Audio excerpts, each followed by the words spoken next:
नमस्ते भाई, कैसे हैं आप लोग? नमस्ते भाई, कैसे हैं कैसन बा हैं? तो हमारी मुलाकात हो रही है आपसे बिल्कुल फ्रेश। और कैसा महसूस कर रहे हैं आप मेरे साथ स्क्रीन पे जोड़ के एकदम लाइव? अच्छा, क्लास एकदम लाइव चल रही है। मैं बिल्कुल समय से हूं आपसे बातचीत करने के लिए, आपको पढ़ाने के लिए। और आज हम अपना एडवांस मैथ का सबसे खूंखार, सबसे इजी चैप्टर शुरू करेंगे, ज्योमेट्री ज्यामिति। है भाई?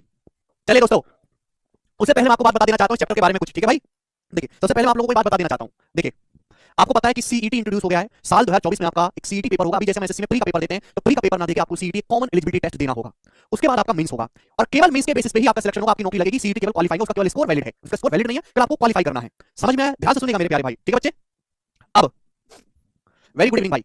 कोई सिलेबस में बहुत ज्यादा बदलाव नहीं होगा, ठीक है बच्चों? सिलेबस हम वही रहेगा जो हम आपको पढ़ा रहे हैं। 2024 के एग्जाम्स के लिए आप लोग तैयारी कर रहे हो। ज्यादातर आप में CGL, CHSL, CPO, MTS, selection post, इन एग्जाम्स की तैयारी करने वाले हैं। टीचिंग का एग्जाम है, सीडीएस का एग्जाम है, इन सभी एग्जाम्स को आप टारगेट कर रहे हैं। तो अगले साल 2024 में चुनाव है, और चुनाव आपके होने हैं अप्रैल और मई के महीने में। तो बचा जनवरी और फरवरी। तो जनवरी और फरवरी में कोई एग्जाम नहीं होने वाला है, क्योंकि ऐसा आज तक हुआ नहीं है कि किसी साल की शुरुआत में ही पेपर का नोटिफिकेशन भी आ जाए और एग्जाम शुरू भी हो जाए। तो यानी कि आपके जो पेपर होंगे 2024 के, वो होंगे आपके मई के बाद, यानी कि मई एंड में या फिर जून के महीने में आपके अगले साल से पेपर शुरू होंगे, और जो लगातार होंगे मई और जून के महीने में। समझ में आया दोस्तों? यानी कि हमारे पास ये कौन सा महीना चल रहा है भैया? सितंबर। सितंबर चल रहा है। अक्टूबर, नवंबर, दिसंबर, जनवरी, फरवरी, मार्च, अप्रैल, मई, पूरे 8 महीने हैं। इन 8 महीनों में हमको सिलेबस कंप्लीट करना है, उसका रिवीजन भी करना है, प्रीवियस ईयर के सवाल भी लगाने हैं, ठीक है जी? अ, कुछ बच्चे कह रहे हैं सीईटी सही नहीं है एसएससी में। देखिए, रेलवे में भी सीईटी लागू है। देखो ध्यान से सुनिए मेरी बात। जब तक कोई चीज एक बार नहीं हो जाती, वो हम नहीं कह सकते वो सही या गलत है। अब जैसे 2016 में पहली बार ऑनलाइन पेपर होना शुरू हुआ था, ऑनलाइन। 2016 से पहले कोई भी पेपर ऑनलाइन नहीं था कंपटीशन का। 2016 में पहली बार एसएससी का पेपर ऑनलाइन होना शुरू हुआ। समझ में आई बात? फिर पहले भी बहुत विरोध हुआ था कि ऑनलाइन क्यों करो, गांव देहात के बच्चे कंप्यूटर चलाना नहीं जानते, इतना इंटरनेट नहीं है, हमारे देश में ऑनलाइन पेपर कैसे देंगे, बहुत विरोध हुआ था। लेकिन ऑनलाइन हो जाने के बाद जितनी भी गड़बड़ी होती थी एसएससी के पेपर में, सारी खत्म हो गई। आज आपको कोई न्यूज़ नहीं मिलेगी कि भाई इस सेंटर पे फला चीटिंग हुई, यहाँ कोई पेपर लीक हो गया, नहीं, कोई चीटिंग। मैं सेंट्रल गवर्नमेंट की बात कर रहा हूँ, स्टेट गवर्नमेंट की जॉब की बात नहीं कर रहा। स्टेट गवर्नमेंट की जॉब में आज भी बहुत सारी जो है एनिमिक है, बहुत सारी खामी आज भी है, उन्हें बहुत ज्यादा सुधार की जरूरत है। लेकिन सेंट्रल गवर्नमेंट की जो जॉब है, जो केंद्र सरकार की जॉब है, समझ में? बीजेपी गवर्नमेंट की केंद्र सरकार की जो जॉब है, ऑनलाइन आने के बाद और इंटरव्यू खत्म हो जाने के बाद, ये बहुत जल्दी जल्दी चेंज हुआ। ऑनलाइन आया, इंटरव्यू खत्म हो गया, इंटरव्यू के बाद डिस्क्रिप्टिव आया। गवर्नमेंट अच्छा ही डिस्क्रिप्टिव में लगा यार, बच्चों को, बच्चों की ज्यादा होती है कि हमने लिखा तो बहुत अच्छा था, नंबर नहीं मिले। डिस्क्रिप्टिव भी तो एक टीचर ही चेक करेगा ना, और टीचर का मूड अच्छा है नंबर अच्छे देगा, टीचर का मूड खराब है नंबर खराब देगा। तो ये तीनों ही चीज अच्छी रहेगी नहीं, ये तीनों प्रयास अच्छे रहे गवर्नमेंट के और सक्सेसफुल रहे। अब ऑनलाइन आने के बाद से बहुत सारी चीजें सिस्टमेटिक वे में शुरू हुई, और जो पेपर लीक होता था या डिले होता था, किसी सेंटर पे कोई गड़बड़ी हो जाती थी, वो सब खत्म हो गया ऑनलाइन आ जाने के बाद। तो अच्छा हुआ। अब ऐसे ही सीटी, सीटी में 50-50% चांस है कि ये सही भी हो सकता है एसएससी में, या फिर इसके कुछ गलत परिणाम भी निकल के आ सकते हैं। समझ में? अगर ये स्टेट गवर्नमेंट के लिए हो रहा होता तो ये हो सकता है कि बिल्कुल गलत होता। लेकिन सेंट्रल गवर्नमेंट की वैकेंसी हर साल आती है और एक सिस्टमेटिक वे में आती है, हर साल आती है और सिस्टमेटिक वे में आती है। तो मेरे हिसाब से तो सीटी जब तक एक दो बार नहीं हो जाता, तब तक हम कुछ नहीं कह सकते। देखो, नए पैटर्न के हिसाब से तो इंसान को ढलना ही पड़ेगा, नए पैटर्न के हिसाब से। तो मैं ये कहना चाहता हूं कि आज से 8 से 10 महीने के बाद आपके पेपर शुरू होंगे 2024 के, ठीक? आज से 8-9 महीने के बाद। तो इन 8-9 महीनों में, हरे कृष्णा, 8-9 महीने में आपको पढ़ना भी है, सारा सिलेबस कंप्लीट करना है, आपको रिवीजन भी करना है, और प्रीवियस ईयर के सवाल भी लगाने हैं। सीईटी कुछ भी नहीं यार, तुम लोग समझे ही नहीं, तुम लोग समझे ही नहीं। देखो बेटा, ध्यान सुनेगा। सीईटी क्या है? सीईटी है कॉमन एलिजिबिलिटी टेस्ट। मैं आपको बता देता हूं, कॉमन एलिजिबिलिटी टेस्ट सीईटी क्या मतलब है इसका? कि हमारे देश में सेंट्रल गवर्नमेंट के 50 से ज्यादा पेपर होते हैं, 50 से ज्यादा पेपर्स। समझ में आया? जो सेंट्रल गवर्नमेंट की जॉब के लिए होते हैं, और इनमें हर साल कम से कम 2 करोड़ से ज्यादा फॉर्म भरे जाते हैं, 2 करोड़ से ज्यादा। समझ में आया? अब इन 50 से ज्यादा पेपर के लिए हर एक एग्जाम का अलग अलग प्री कराया जाता है, हर एग्जाम का प्री होता है, हर एग्जाम का। तो इन 50 पेपर्स का प्री करवाने के लिए, 2 करोड़ बच्चों का प्री करवाने के लिए गवर्नमेंट का बहुत ज्यादा खर्चा आता है इंफ्रास्ट्रक्चर पे, जबकि प्री का लेवल हर एग्जाम का सेम है। आप एमटीएस की जो जॉब है, जो 10वीं बेस है, और सीजीएल की जो जॉब है, उसके प्री में कोई फर्क नजर आता है? कोई फर्क नहीं है। ध्यान सुनिएगा। अब गवर्नमेंट ये कह रही है कि हम ये 50 पेपर को एक ही पेपर कराएंगे, सीटी में साल में 2 बार होगा। अरे साल में 2 बार ना हुआ तो कम से कम साल में 1 बार तो होगा, है? इस साल तो हो नहीं सकता। अब अगर आपने सीटी क्वालीफाई कर लिया तो उसके बाद होगा मेंस। सीटी से थोड़ी जॉब लगनी है, उसके बाद होगा एसएससी का मेंस। अगर वैकेंसी टाइम पे नहीं आती है तो इसमें गलती सीटी की नहीं है, इसमें गलती एसएससी की है, स्टाफ सिलेक्शन कमीशन की। तो यहां तो कोई प्रॉब्लम ही नहीं है, प्रॉब्लम तो यहां होगी। अरे जॉब इसको देनी है, मेंस का पेपर इसको करवाना है, तो उसकी कोई दिक्कत है ही नहीं। दिक्कत है सारी कि जो अब सीटी क्वालीफाई करने के बाद बैंकिंग, जिस बच्चे को बैंकिंग का पेपर देना वो बैंकिंग का मेंस देगा, जिसको रेलवे का पेपर देना वो रेलवे का जो है मेंस देगा, जिसको एसएससी का देना वो एसएससी का मेंस देगा। अब ये जो संस्थाएं अलग अलग बनी हुई है, मेंस का पेपर ही नहीं करवाएंगी, तो इसमें गलती किसकी हुई? गलती किसकी हुई? गलती हुई इन संस्थाओं की। समझ में आया? तो आप इसके लिए बिल्कुल निश्चिंत रहें, कोई दिक्कत नहीं होने वाली है, ठीक है ना? ध्यान से सुनिएगा। तो हमारे पास 7 से 8 महीने हैं, अब इसमें ढंग से पढ़ना है आपको, ठीक है जी? नया, मैं नहीं कह रहा कि सीटी सब सक्सेस ही हो जाएगा, लेकिन सीटी जो है फेल भी हो सकता है, लेकिन ऐसा नहीं कि गारंटी ही फेल होगा। अच्छे परिणाम निकल के आ सकते हैं, क्योंकि पीछे जो 3 डिसीजन गवर्नमेंट ने लिए वो तीनों सही रहे। ऑनलाइन पेपर करवाना, इंटरव्यू खत्म करना, डिस्क्रिप्टिव खत्म करना, पैटर्न चेंज करना, 4 डिसीजन लिए गवर्नमेंट ने, बड़े बड़े डिसीजन थे, और चारों डिसीजन सक्सेसफुल रहे हैं, चारों डिसीजन। समझ में आया कि नहीं? अब अगर हम यही लड़ते रहते आज तक, हमें तो ऑफलाइन पेपर चाहिए, ऑफलाइन पेपर चाहिए, तो आज भी हम खबर सुनने होते कि जोधपुर के सेंटर में, यहाँ के सेंटर में ऑफलाइन का पर्चा लीक हो गया, पूरे देश का एग्जाम कैंसिल। क्या करते फिर तुम बताओ, क्या करते? पूछा वही जाएगा, बस नाम बदल दिया है। समझ में? अब देखो, मैं इसके बारे में आपको बता देता हूं कि आपको सिलेबस पूरा कंप्लीट होने में 7 से 8 महीने का समय लगेगा। अगर कोई बच्चा हमारे पास ये उम्मीद कर रहा है कि 3, 4 या 5 महीने में हो जाएगा, तो ऐसी बिल्कुल उम्मीद ना करे। ये जो बैच है प्री प्लस मेंस वाला है, यानी कि इसमें आपको प्री और मेंस का एक साथ पढ़ाया जाएगा, ठीक है ना? कुछ बच्चे फिर कहेंगे सर आप मेंस का अलग से बैच लाते हो, फिर वो क्यों लाते हो? वो उन बच्चों के लिए होता है जिन्होंने प्री हमसे नहीं पढ़ा है, या यूट्यूब से तैयारी करी है, जिनका जो तुक्के से प्री में पास हो गए, या जिन्होंने जीरो टू हीरो बैच नहीं पढ़ा है, उनके लिए है। आप अगर आपने ये बैच जीरो टू हीरो अच्छे से पढ़ लिया, तो आपको इसके अलावा कुछ भी करने की जरूरत नहीं है। मैं आपको यहाँ पर जो शीट करवाऊंगा, केवल आपको वो शीट करनी है, उसके अलावा कुछ नहीं करना। अगर आप ज्योमेट्री, ध्यान सुनिएगा दोस्त, ज्योमेट्री में अगर आप ज्योमेट्री की कोई प्रीवियस की किताब ले लो, ध्यान सुनिएगा, एक टीचर है जो ज्योमेट्री आपको खत्म करवा देता है, सपोज 10 क्लास में, 10 क्लास में टीचर ने ज्योमेट्री खत्म करवा दी डेढ़ घंटे की, डेढ़ घंटे की, ठीक है ना, हो ही नहीं सकता। फिर वो आपसे कहता है प्रीवियस ईयर के सवाल लगा लो। ज्योमेट्री के प्रीवियस ईयर में कम से कम जो है आपको 1500 सवाल मिलेंगे, 1500 क्वेश्चन, 1500 क्वेश्चन। 10 क्लास में तो करवा ही नहीं सकता वैसे कोई टीचर कहता है कि हम 20 क्लास में आपको करवा देंगे डेढ़ घंटे की, और पीछे प्रीवियस ईयर के 1500 क्वेश्चन की शीट है, इनको सॉल्व कर लेना खुद से, कि 1500 क्वेश्चन बालक सॉल्व कर सकता है। यानी कि 30 घंटे तो बालक ने यहाँ लगा दिए, और 1500 क्वेश्चन को सॉल्व करने के लिए कम से कम अगर 1 घंटे में बालक 15-20 सवाल भी सॉल्व करता है, 30 सवाल भी सॉल्व करता है मेरे दोस्त, तो कम से कम इनको सॉल्व करने में आपको जो है 50 घंटे तो लगेंगे। आपका समय कितना चला गया? 80 घंटे। मैं ये कह रहा हूं कि ये आपको करना ही नहीं है। मैं खुद ही आपको 50 घंटे ज्योमेट्री पढ़ाऊंगा, 50 घंटे, 50 आवर्स, और इन 50 घंटे में ऐसी ज्योमेट्री मैं आपको पढ़ाऊंगा, प्रीवियस ईयर के हर एक टाइप को करवाऊंगा कि आपको 1500 सवाल लगाने की जरूरत ही नहीं है। बस आपको एक चीज करनी है कि जो मैं शीट आपको दे रहा हूं, जो शीट में सवाल दे रहा हूं, वो आपको करना है। आपको ये जरूर फील होगा कि सर बहुत लेंथी पढ़ा रहे हैं, सर बहुत ज्यादा टाइम ले रहे हैं, लेकिन आप ये चीज शायद भूल गए कि जो 1500 क्वेश्चन आप ज्योमेट्री के प्रीवियस ईयर के खुद से सॉल्व करते वो आपको करने की जरूरत है ही नहीं, वो करने की जरूरत है ही नहीं। मैंने आपके अल्टीमेटली यहाँ पे 20 घंटे ज्यादा लेके आपके यहाँ पे जो है 50 घंटे बचा दिए मैंने आपके, ठीक है बच्चों। यस, कुछ बच्चे कहेंगे अर्थमेटिक शुरू करो, तो मैं बात कह देना चाहता हूं, एसएससी की अगर आप तैयारी कर रहे हो तो अर्थमेटिक की इज्जत ना के बराबर है, ना के बराबर। अर्थमेटिक पढ़ के कुछ भी नहीं होने वाला, ये समझ लो आप। अगर आपको एसएससी के किसी भी एग्जाम में सिलेक्शन चाहिए तो एडवांस मैथ मजबूत करो, एडवांस मैथ ही सिलेक्शन की तरफ ले जाएगा, अर्थमेटिक नहीं। अर्थमेटिक का लेवल बहुत ही हल्का है और पूरी दुनिया अर्थमेटिक पढ़ती है। अर्थमेटिक मैथ इसलिए बच्चे पढ़ना चाहते हैं कि आसान लगता है, एडवांस मैथ भी उतना ही आसान है, बस आपका इंटरेस्ट नहीं है तो अपना इंटरेस्ट जगाओ एडवांस मैथ को पढ़ने में। एडवांस मैथ के हर चैप्टर का वेटेज, एडवांस मैथ का एक चैप्टर अर्थमेटिक के 3-3, 4-4 चैप्टर के बराबर है। आप एडवांस मैथ से भागते रहोगे, कभी भी जिंदगी में नौकरी नहीं लगने वाली तुम्हारी, कभी भी जिंदगी में। जिस बच्चे का एडवांस मैथ मजबूत है ना, उसका अर्थमेटिक स्ट्रांग होगा ही होगा गारंटी से, और जिस बच्चे का अर्थमेटिक मैथ पढ़ता रहेगा, एडवांस मैथ उसका अच्छा हो जाए कोई गारंटी नहीं है। जिस बच्चे का एडवांस मैथ ढंग से पढ़ लिया ना, उसका अर्थमेटिक अपना मजबूत हो जाएगा, क्यों? उसके लिए गणित मजाक बन जाएगा। लेकिन जो अर्थमेटिक पढ़ रहा है एडवांस, उसके लिए मजाक नहीं रहेगा, एडवांस उसको मेहनत करनी पड़ेगी, ठीक है ना। तो हम शुरू करेंगे मेरे दोस्तों ज्योमेट्री, सब लोग अपनी कॉपी में हेडिंग डालेंगे ज्योमेट्री, ज्योमेट्री, ठीक है भाई। देखो बच्चों, हमारे सिलेबस में 25 चैप्टर्स हैं, तो अगर मैं मेन चैप्टर की बात करूं तो टोटल 25 चैप्टर्स हैं, और उनके छोटे छोटे सब पार्ट को भी काउंट कर लूं तो 30-35 से 40 के आसपास है ज्योमेट्री। जितने भी इन 25 चैप्टर में सबसे ज्यादा पूछे जाने वाला चैप्टर है ज्योमेट्री। 25 चैप्टर्स में जितने भी गणित के चैप्टर हैं उनमें सबसे ज्यादा पूछे जाने वाला जो चैप्टर है वो ज्योमेट्री है, जो एग्जाम में सबसे ज्यादा आता है। अगर आप प्री का पेपर दोगे, प्री का पेपर अभी तो 2022 में पेपर हुआ है सीजीएल का, सीएसएल का, ये दो पेपर हुए 2030 के, सॉरी, तो 25 क्वेश्चन आते हैं। 25 क्वेश्चन में से 4 क्वेश्चन ज्योमेट्री के रहते हैं, 4 क्वेश्चन, 4 क्वेश्चन 25 में से। अर्थमेटिक मैथ में आप टाइम एंड वर्क पढ़ो, पहाड़ जितना चैप्टर है, आप टाइम स्पीड एंड डिस्टेंस पढ़ो, कम चैप्टर से मिला के 4 सवाल आएगा, या अकेले से 4 सवाल आएगा, यानी कि ये चैप्टर तीनों चैप्टर के बराबर है। आप ऐसा सोचते नहीं, आप तो बस सोचो कि एक चैप्टर चल रहा है, एक चैप्टर नहीं चल रहा, 4 सवालों की तैयारी हो रही है इसमें, एक में 4 सवालों की, समझ में? दूसरी बात, ये मैं प्री की बात बता रहा हूं, आप जब मेंस का पेपर दोगे तो मेंस का पैटर्न चेंज हुआ, तो 30 क्वेश्चन आते हैं मेंस के पेपर में, 30 में से भी 4 से 5 क्वेश्चन ज्योमेट्री करेंगे, 4 से 5 क्वेश्चन। जितने भी डिफेंस के पेपर होते हैं, सीडीएस के, एनडीए के, एफएट के, डिफेंस के पेपर होते हैं 100 क्वेश्चन आते हैं, उनमें अर्थमेटिक पूछता ही नहीं है, केवल एडवांस मैथ पूछता है। 100 क्वेश्चन में से 25 से 30 क्वेश्चन डायरेक्ट ज्योमेट्री होते हैं, 25 से 30 सवाल डायरेक्ट ज्योमेट्री के, 25 से 30 क्वेश्चन सीडीएस के पेपर में, ये है। तो आप इसको ऐसे मत समझो कि ये एक चैप्टर हम पढ़ रहे हैं उसमें इतना समय लग रहा है, ये एक चैप्टर नहीं पढ़ रहे हो आप, अर्थमेटिक के 3 चैप्टर के बराबर वेटेज का एक चैप्टर पढ़ रहे हो, जिससे पेपर में सबसे ज्यादा सवाल आते हैं 4 क्वेश्चन। अगर आपको 4 क्वेश्चन पढ़ने हैं, और देखिए ये ज्योमेट्री आप पढ़ रहे हो, इसका किसी से कोई लेना देना नहीं, आपको अर्थमेटिक बिल्कुल ना आती हो, आपको ट्रिग्नोमेट्री, अलजेब्रा, मेंसुरेशन बिल्कुल ना आती, कोई दिक्कत नहीं, ज्योमेट्री का किसी चैप्टर से कोई बहुत ज्यादा लेना देना नहीं है। एक बच्चा जो गणित में बहुत कमजोर है, वो सीधा ज्योमेट्री से पढ़ना शुरू कर सकता है, उसे कोई परेशानी नहीं आएगी ज्योमेट्री पढ़ने में। समझ में आया? आप बोलोगे हां जी सर समझ में आया है, कोई परेशानी नहीं है। अब मैं आपको बताऊंगा कि मैं इसको पढ़ाऊंगा कैसे, हर एक चीज को बड़े बात से समझिएगा मेरे दोस्तों। इस चैप्टर में आपको टोटल 15 शीट सॉल्व कराऊंगा, 15 शीट्स मैं आपको 15 शीट सॉल्व कराऊंगा, 15 शीट, और 15 शीट में जो है मेरे प्यारे दोस्त 600 से ज्यादा क्वेश्चन मैं आपको कराऊंगा, 600 से ज्यादा क्वेश्चन, 600 से ज्यादा क्वेश्चन। आज ऑनलाइन का जमाना, ऑनलाइन एजुकेशन बहुत सस्ती हो चुकी है, हालांकि आपने आज भी बच्चों को महंगी लगती है, लेकिन इससे सस्ती एजुकेशन हमारे देश में कभी नहीं रही। जब ऑफलाइन पेपर होता था आज से 7-8 साल पहले, तो मुखर्जी नगर में बैच चलता था ज्योमेट्री के 500 क्वेश्चन, क्योंकि ज्योमेट्री से बड़ा लगता है, पेपर में सबसे ज्यादा आता है, पूरा गणित एक तरफ, ज्योमेट्री एक तरफ, बैच चलता था 500 क्वेश्चन ज्योमेट्री के 500 सवाल सॉल्व करवाने का, और उसकी फीस हो जाती 2000 रुपए, बताओ उसकी फीस। और आज हम आपको 600 क्वेश्चन करवा रहे हैं केवल इसमें, और इन 600 क्वेश्चन में पूरी ज्योमेट्री का निचोड़ है। तो मैं आपको जो कह रहा हूं कि प्रीवियस ईयर के 1500 सवाल है, 1500 सवालों में हर एक टाइप का सवाल, हर एक लैंग्वेज का सवाल, हर एक वैरायटी का सवाल यहां पे इंक्लूड होगा। समझ में आ गई दोस्त आपको मेरी बात? यस और नो? ठीक है भाई। अब ज्योमेट्री में आपको टोटल 15 शीट पढ़नी है। अब इसमें क्या क्या है? सबसे पहले तो मेरे दोस्तों मैं आपको पढ़ाऊंगा लाइन एंड एंगल। सबसे पहले जो है हम पढ़ेंगे line and angle, line and angle, main चीज बता रहा हूं, लाइन एंड एंगल्स, ठीक है।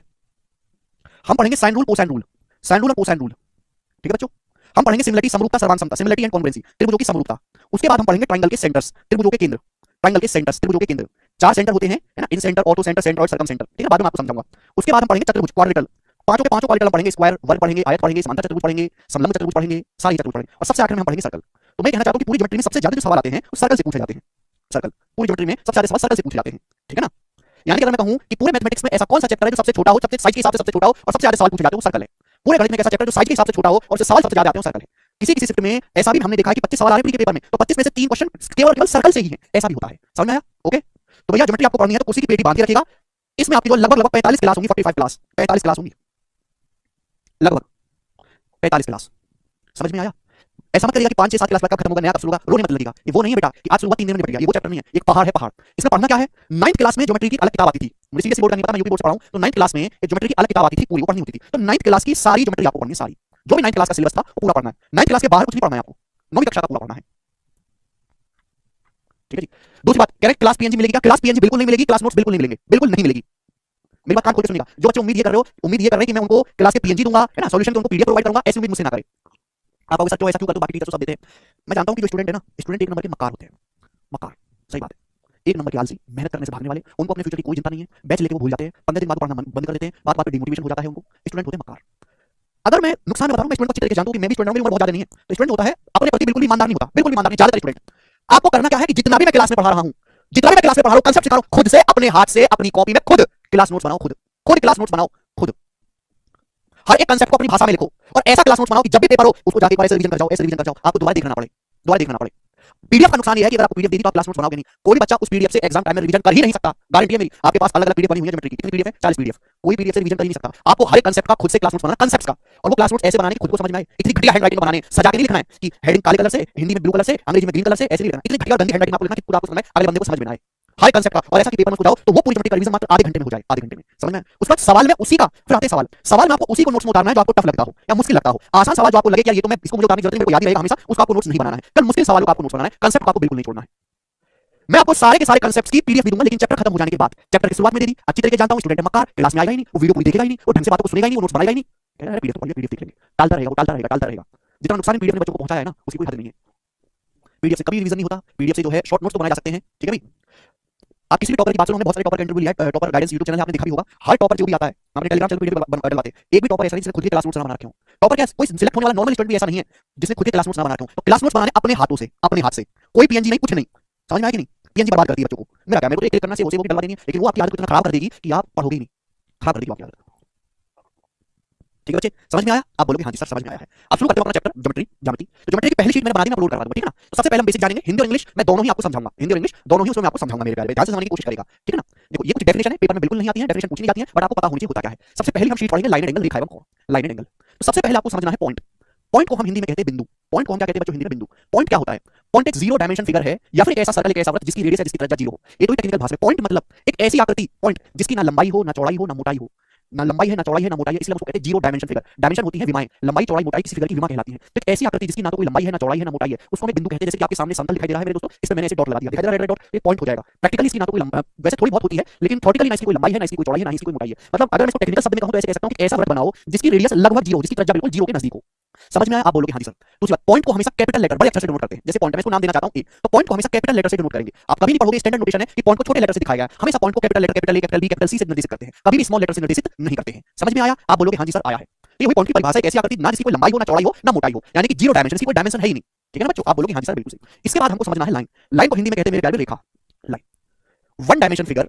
Line is a set of point having only length with no ends. ये टेक्निकल लैंग्वेज है, देखो यहाँ पे टेक्निकल लैंग्वेज लिखी हुई है, मैं देसी भाषा में आपको समझा रहा हूँ। लाइन एक डायमेंशन फिगर है, लाइन मतलब रेखा, लाइन मतलब जिसमें केवल लंबाई होती है, ना तो चौड़ाई होगी, ना ही मोटाई होगी। समझ में? लाइन वन डायमेंशन फिगर है जिसमें केवल लेंथ होती है, जिसमें केवल लंबाई ही लंबाई होती है, ना तो लाइन की कोई चौड़ाई होती है, ना ही कोई मोटाई होती है। लाइन का कोई स्टार्टिंग पॉइंट नहीं होता, कोई एंड पॉइंट नहीं होता। लाइन कहां से शुरू होगी, कहां पे खत्म होगी, कोई नहीं जानता। लाइन बहुत सारे बिंदुओं का एक समुच्चय है। भाई मैंने एक पॉइंट बना दिया, इसके आगे एक और पॉइंट बना दूं, इसके आगे एक और पॉइंट बना दूं, इसके आगे एक और पॉइंट बना दूं, इसके आगे एक और पॉइंट बना दूं, इसके आगे एक और पॉइंट बना दूं, तो अनंत पॉइंट को जब मैं इसे बराबर में रख दूंगा तो क्या बन जाएगी? लाइन बन जाएगी। समझ में बच्चों? आप बोलोगे हाँ जी सर। यानी कि मेरे प्यारे भाई लाइन कहां से शुरू हुई नहीं पता, लाइन राइट डायरेक्शन में कोई एंड नहीं है, ना ही लेफ्ट डायरेक्शन में कोई एंड है। समझ में आया? कोई प्रॉब्लम, कोई परेशानी? छोटी छोटी सी बातें हैं, चलेगा। ध्यान सुनिएगा मेरे दोस्तों, लाइन को हमेशा स्मॉल लेटर से डिनोट करते हैं। जैसे लाइन है, मुझे लाइन को नाम देना है तो मैं लाइन को नाम दे दूंगा। सपोज मैंने लाइन को एल नाम दे दिया, स्मॉल एल, तो मैं इसका नोटेशन करूंगा लाइन स्मॉल एल। समझ में आया? आप बोलोगे हाँ जी सर बिल्कुल सही, लाइन स्मॉल एल। यस और नो? आप बोलोगे हाँ जी सर बिल्कुल सही, कोई प्रॉब्लम नहीं है, ठीक है ना? तो हमेशा एक स्मॉल लेटर से लाइन का डिनोटेशन करते हैं। उसके बाद आपके सामने आएगा लाइन सेगमेंट, हिंदी में हम कहते हैं रेखाखंड। रेखाखंड, लाइन सेगमेंट हिंदी में हम कैसे रेखाखंड? तो रेखाखंड है a line with fix length, एक ऐसी लाइन जिसकी लंबाई फिक्स है। लाइन का ना तो कोई एंड पॉइंट होता है, ना कोई स्टार्टिंग पॉइंट होता है। तो मेरे प्यारे भी आपके सामने एक लाइन है ये। अब इस लाइन पर मैं दो बिंदु ले लेता हूं, दो पॉइंट। एक पॉइंट मेरे प्यारे, एक बिंदु ये हो गया ए, और दूसरा पॉइंट ये हो गया मेरे दोस्तों बी। तो ए से बी तक का ये जो टुकड़ा है, इसी को हम कह देते हैं मेरे प्यारे लाइन सेगमेंट। क्या हो गया? ये हो गया लाइन सेगमेंट ए बी, रेखाखंड ए बी। यानी कि लाइन सेगमेंट एक ऐसी रेखा होगी जिसकी लंबाई फिक्स है मेरे दोस्तों, यानी कि ए से बी तक की जो दूरी है वो इसकी लंबाई हो गई। समझ में आया? आप बोलोगे हाँ जी सर आ गया। तो ये जो ए बी है मेरे दोस्तों, ये क्या कहलाएगा? लाइन सेगमेंट कहलाएगा। ठीक है बच्चों? आप बोलोगे हाँ जी सर बिल्कुल सही, कोई परेशानी नहीं इसमें। ध्यान सुनिएगा, देखो मैं चीज बता देना चाहता हूं, ये लाइन सेगमेंट बार-बार लिखना बहुत लंबा काम हो जाता है। तो मैथमेटिशियन ने सोचा, एग्जामिनर ने सोचा, बार-बार सेगमेंट शब्द लिखने से ना टाइम वेस्ट होता है। तो यानी कि हमने खंड लिखना बंद कर दिया, हमने खंड लिखना बंद कर दिया। तो हम व्यवहार की भाषा में है तो ये लाइन सेगमेंट, लेकिन व्यवहार की भाषा में इसको लाइन ही बोल देते हैं कि लाइन ए बी है। व्यवहार की भाषा में है ये लाइन सेगमेंट, लेकिन बार-बार सेगमेंट शब्द लिखना मुश्किल हो जाता है, ठीक है ना? तो व्यवहार की भाषा में इसे लाइन ही बोल देते हैं, ठीक है ना? सेगमेंट बार-बार कौन लिखता फिरेगा? मतलब समझ में आना चाहिए, ठीक है ना? मतलब समझ में आना चाहिए, टेक्निकलिटी नहीं समझनी होती है, भाव समझना होता है, ठीक है बच्चों? आप बोलोगे हाँ जी सर बिल्कुल सही।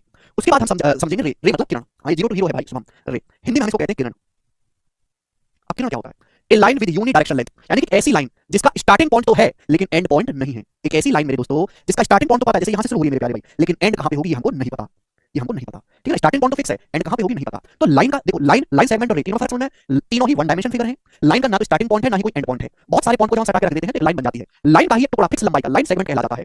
रे किरण एक ऐसी लाइन जिसका स्टार्टिंग पॉइंट फिक्स है, उसकी शुरुआत निश्चित है लेकिन अंत निश्चित नहीं है। जैसे सूरज की किरण होती है, सूरज में से निकलती है, अब वो कहां तक जाएंगे अंतरिक्ष में कोई अंदाजा नहीं। सूरज की किरण है, सूरज से निकली अंतरिक्ष में कहां तक ट्रैवल करेंगे नहीं पता, तो क्या है, रे है, किरण है। समझ में आया? आप बोलोगे हां जी सर बिल्कुल सही, बोलो ठीक है बच्चे। अब रे को नोटेशन कैसे देते हैं? लाइन को हमेशा स्मॉल लेटर से बताएंगे मेरे प्यारे भाई, ठीक है ना। या फिर लाइन को नोटेशन करने का एक तरीका और भी है, वो भी आपको बता दूं। या तो आप स्मॉल लेटर से लिखो, या फिर मेरे दोस्तों एक चीज मैं आपको दिखाता हूं। जैसे सपोज इस लाइन पर स्थित दो बिंदुओं के नाम मुझे पता है ए और बी। सपोज इस लाइन पर स्थित दो बिंदुओं के मुझे लाइन नाम पता है ए और बी। ये लाइन है, लाइन पर दो पॉइंट है ए और बी, मुझे इनके नाम पता है, इसका नाम है ए, इसका नाम है बी, तो हम इसको ऐसे भी लिख देते हैं लाइन ए बी। समझे? ये भी लाइन को निर्देशित करने का तरीका है, समझ में? तो अगर आपके सामने लाइन ए बी लिखा गया है तो इसका मतलब यह है कि ऐसी लाइन खींची गई है जो ए और बी से होकर जाती है। क्लियर है? आप बोलोगे हां सर। एग्जांपल के लिए जैसे सपोज दो पॉइंट है ऐसे पी और एक पॉइंट है क्यू, मैं आपके सामने लिख देता हूं लाइन पी क्यू। इस बात का क्या मतलब लाइन पी क्यू का? तो लाइन पी क्यू का मतलब ये हुआ कि ऐसी लाइन खींचो जो पी और क्यू दोनों से होकर जाती है, तो ये कहलाएगी लाइन पी क्यू। बात समझ में आ रही? आप बोलोगे हां जी सर बिल्कुल सही। तो लाइन को लिखने के दो तरीके हैं। ऐसे रे को लिखने के तरीके क्या है वो मैं आपको समझाता हूं। जैसे ध्यान से सुनिएगा मेरे दोस्तों, किरण का स्टार्टिंग पॉइंट तो फिक्स है, एंड पॉइंट कहां है नहीं पता। सपोज इस किरण पर, इस रे पर एक पॉइंट है क्यू, कोई पॉइंट क्यू है, मैंने इसको नाम दे दिया पी क्यू। इसको लिखने का तरीका ये है रे पी क्यू, ऐसे लिखो बच्चों, पी क्यू, लिख दिया। अब देखो स्टार्टिंग पॉइंट तो फिक्स है, अंत नहीं हुआ, तो पी से क्यू की तरफ ऐसे तीर चला दो, ऐसे तीर चलाएंगे, रे पी क्यू, समझना? ऐसे तीर चला देंगे, ठीक है ना। पी क्या है बच्चों? पी क्या है बच्चों? Starting point. सपोज इस रे पर कोई बिंदु क्यू है, कोई नाम ले लिया हमने क्यू है, ठीक है ना। तो पी से क्यू की दिशा में मेरे को जाना है और मैं ऊपर ऐसे तीर चला दूंगा, तीर तीर चला देंगे ऊपर, ठीक है। अंजलि पूछ रही है सेगमेंट को कैसे नोट करते हैं? अंजलि सेगमेंट को प्रॉपर, सेगमेंट का स्टार्टिंग पॉइंट का नाम है, सपोज स्टार्टिंग पॉइंट का नाम है एम और एंड का नाम है इसका, एंड पॉइंट का एन, तो हम इसको कह देंगे लाइन सेगमेंट एम एन। इसमें तो कोई डाउट ही नहीं है।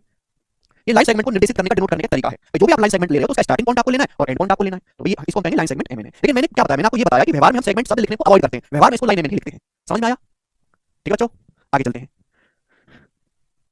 अरे ये बातें तो सभी को पल्ले पड़ रही होंगी ना, बहुत बढ़िया, सभी को पल्ले पड़ रही हैं। आगे चलते हैं मेरे प्यारे स्टूडेंट्स, सब लोग अपनी कॉपी में हेडिंग डालेंगे अब एंगल।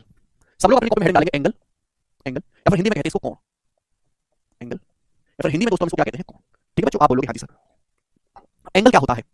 दो रेखाओं के बीच झुकाव को कोण कहते हैं। एंगल क्या है? एक सेकंड, दो रेखाओं के बीच झुकाव को कोण कहते हैं। हिंदी वाले भाई लिख लेंगे, दो रेखाओं के बीच झुकाव को कोण कहते हैं। Inclination between two line, English में लिखेंगे inclination between two line is called angle. जैसे मेरे प्यारे भाई, एक लाइन ये होगी मेरे दोस्तों, एक लाइन ये होगी और एक ये दूसरी लाइन होगी, दूसरी लाइन मेरे प्यारे, दूसरी लाइन, इन दोनों के बीच झुकाव बन रहा है, ये इंक्लिनेशन बन रहा है, इसी को हम कहते हैं कोण। मैं नाम दे देता हूं, सपोज कि ये लाइन है ओ ए और ये लाइन है ओ बी। समझ में आया? तो इन दोनों के बीच ये जो कोण बन रहा है मेरे प्यारे भाई, हम इसी को बोलते हैं इंक्लिनेशन एंगल। समझ में आया? ये जो बन रहा है के बीच जो झुकाव है, इसको डिनोट करने का तरीका है ऐसे एंगल ए। जिस सीट पे आप कोण बना रहे हो उसको बीच में लिखना हमेशा एंगल ए होगी, ये इसको लिखने का तरीका है। समझ में आया? आपके मन में डाउट आएगा कि सर एंगल को नापते कैसे, कोण को नापने का तरीका क्या है? तो बच्चों कोण को नापते हैं हम डिग्री में। कोण किसमें नापते हैं बेटा? डिग्री में नापते हैं, डिग्री में। ध्यान से मेरी बात को सुनिएगा। जैसे एक सीधी रेखा है मेरे दोस्तों, सीधी रेखा, तो बहुत साल पहले इंसानों की मीटिंग हुई, उन्होंने ये डिसाइड कर लिया कि एक जो पूरा राउंड है, आप एक चक्कर मार के यहां पे वापस आ जाओ, तो ये एक जो पूरा राउंड है 360 डिग्री का कहलाएगा, 360 डिग्री का। एक जो पूरा राउंड है 360 डिग्री का कहलाएगा, ये डिसाइड हो गया मीटिंग में। समझ में आ गया? आप बोलोगे हां जी सर समझ में आ गया, 360 डिग्री का। ये पहले से डिसाइड है, कहीं से प्रूफ नहीं किया गया। जैसे बाट होता है ना, 1 किलो का बाट है, अब 1 किलो का बाट को कहते थोड़ा ना होगा, 1 किलो का बाट बनाना बड़े बोलूंगा, पहले बना देंगे, इस बाट को 1 किलो का कहेंगे। तो कुछ चीजें ऐसी हैं जो गणित की शुरुआत करने से पहले खुद ही माननी पड़ती है, ठीक है ना। नितेश कह रहे सर बेसिक से बता दो। नितेश और कौन सा बेसिक चाहिए बता बेटा तेरे को?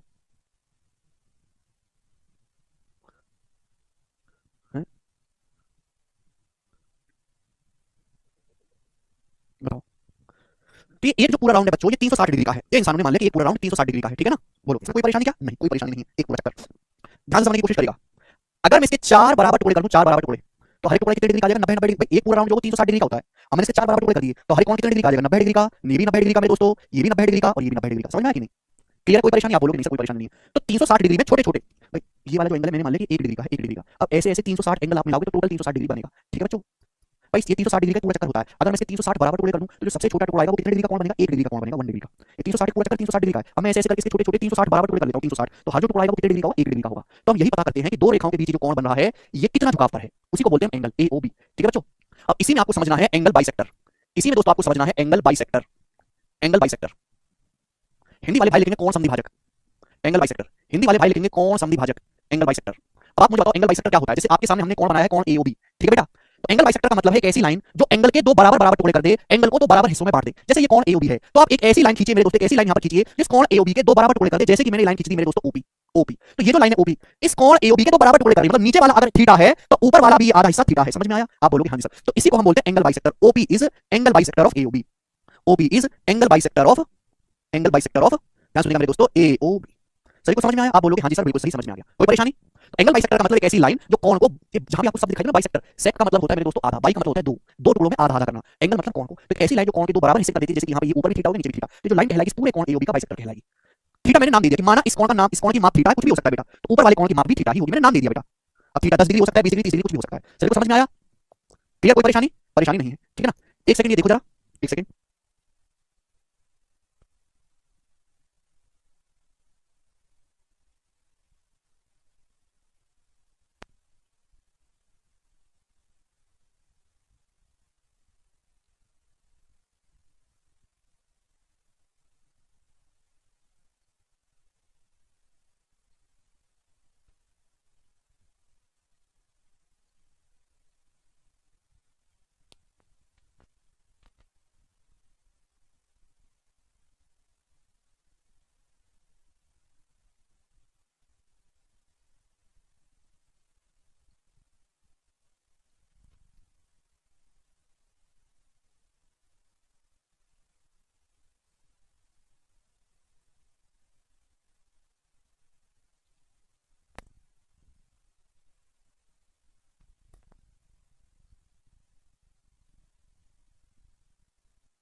ठीक है भाई?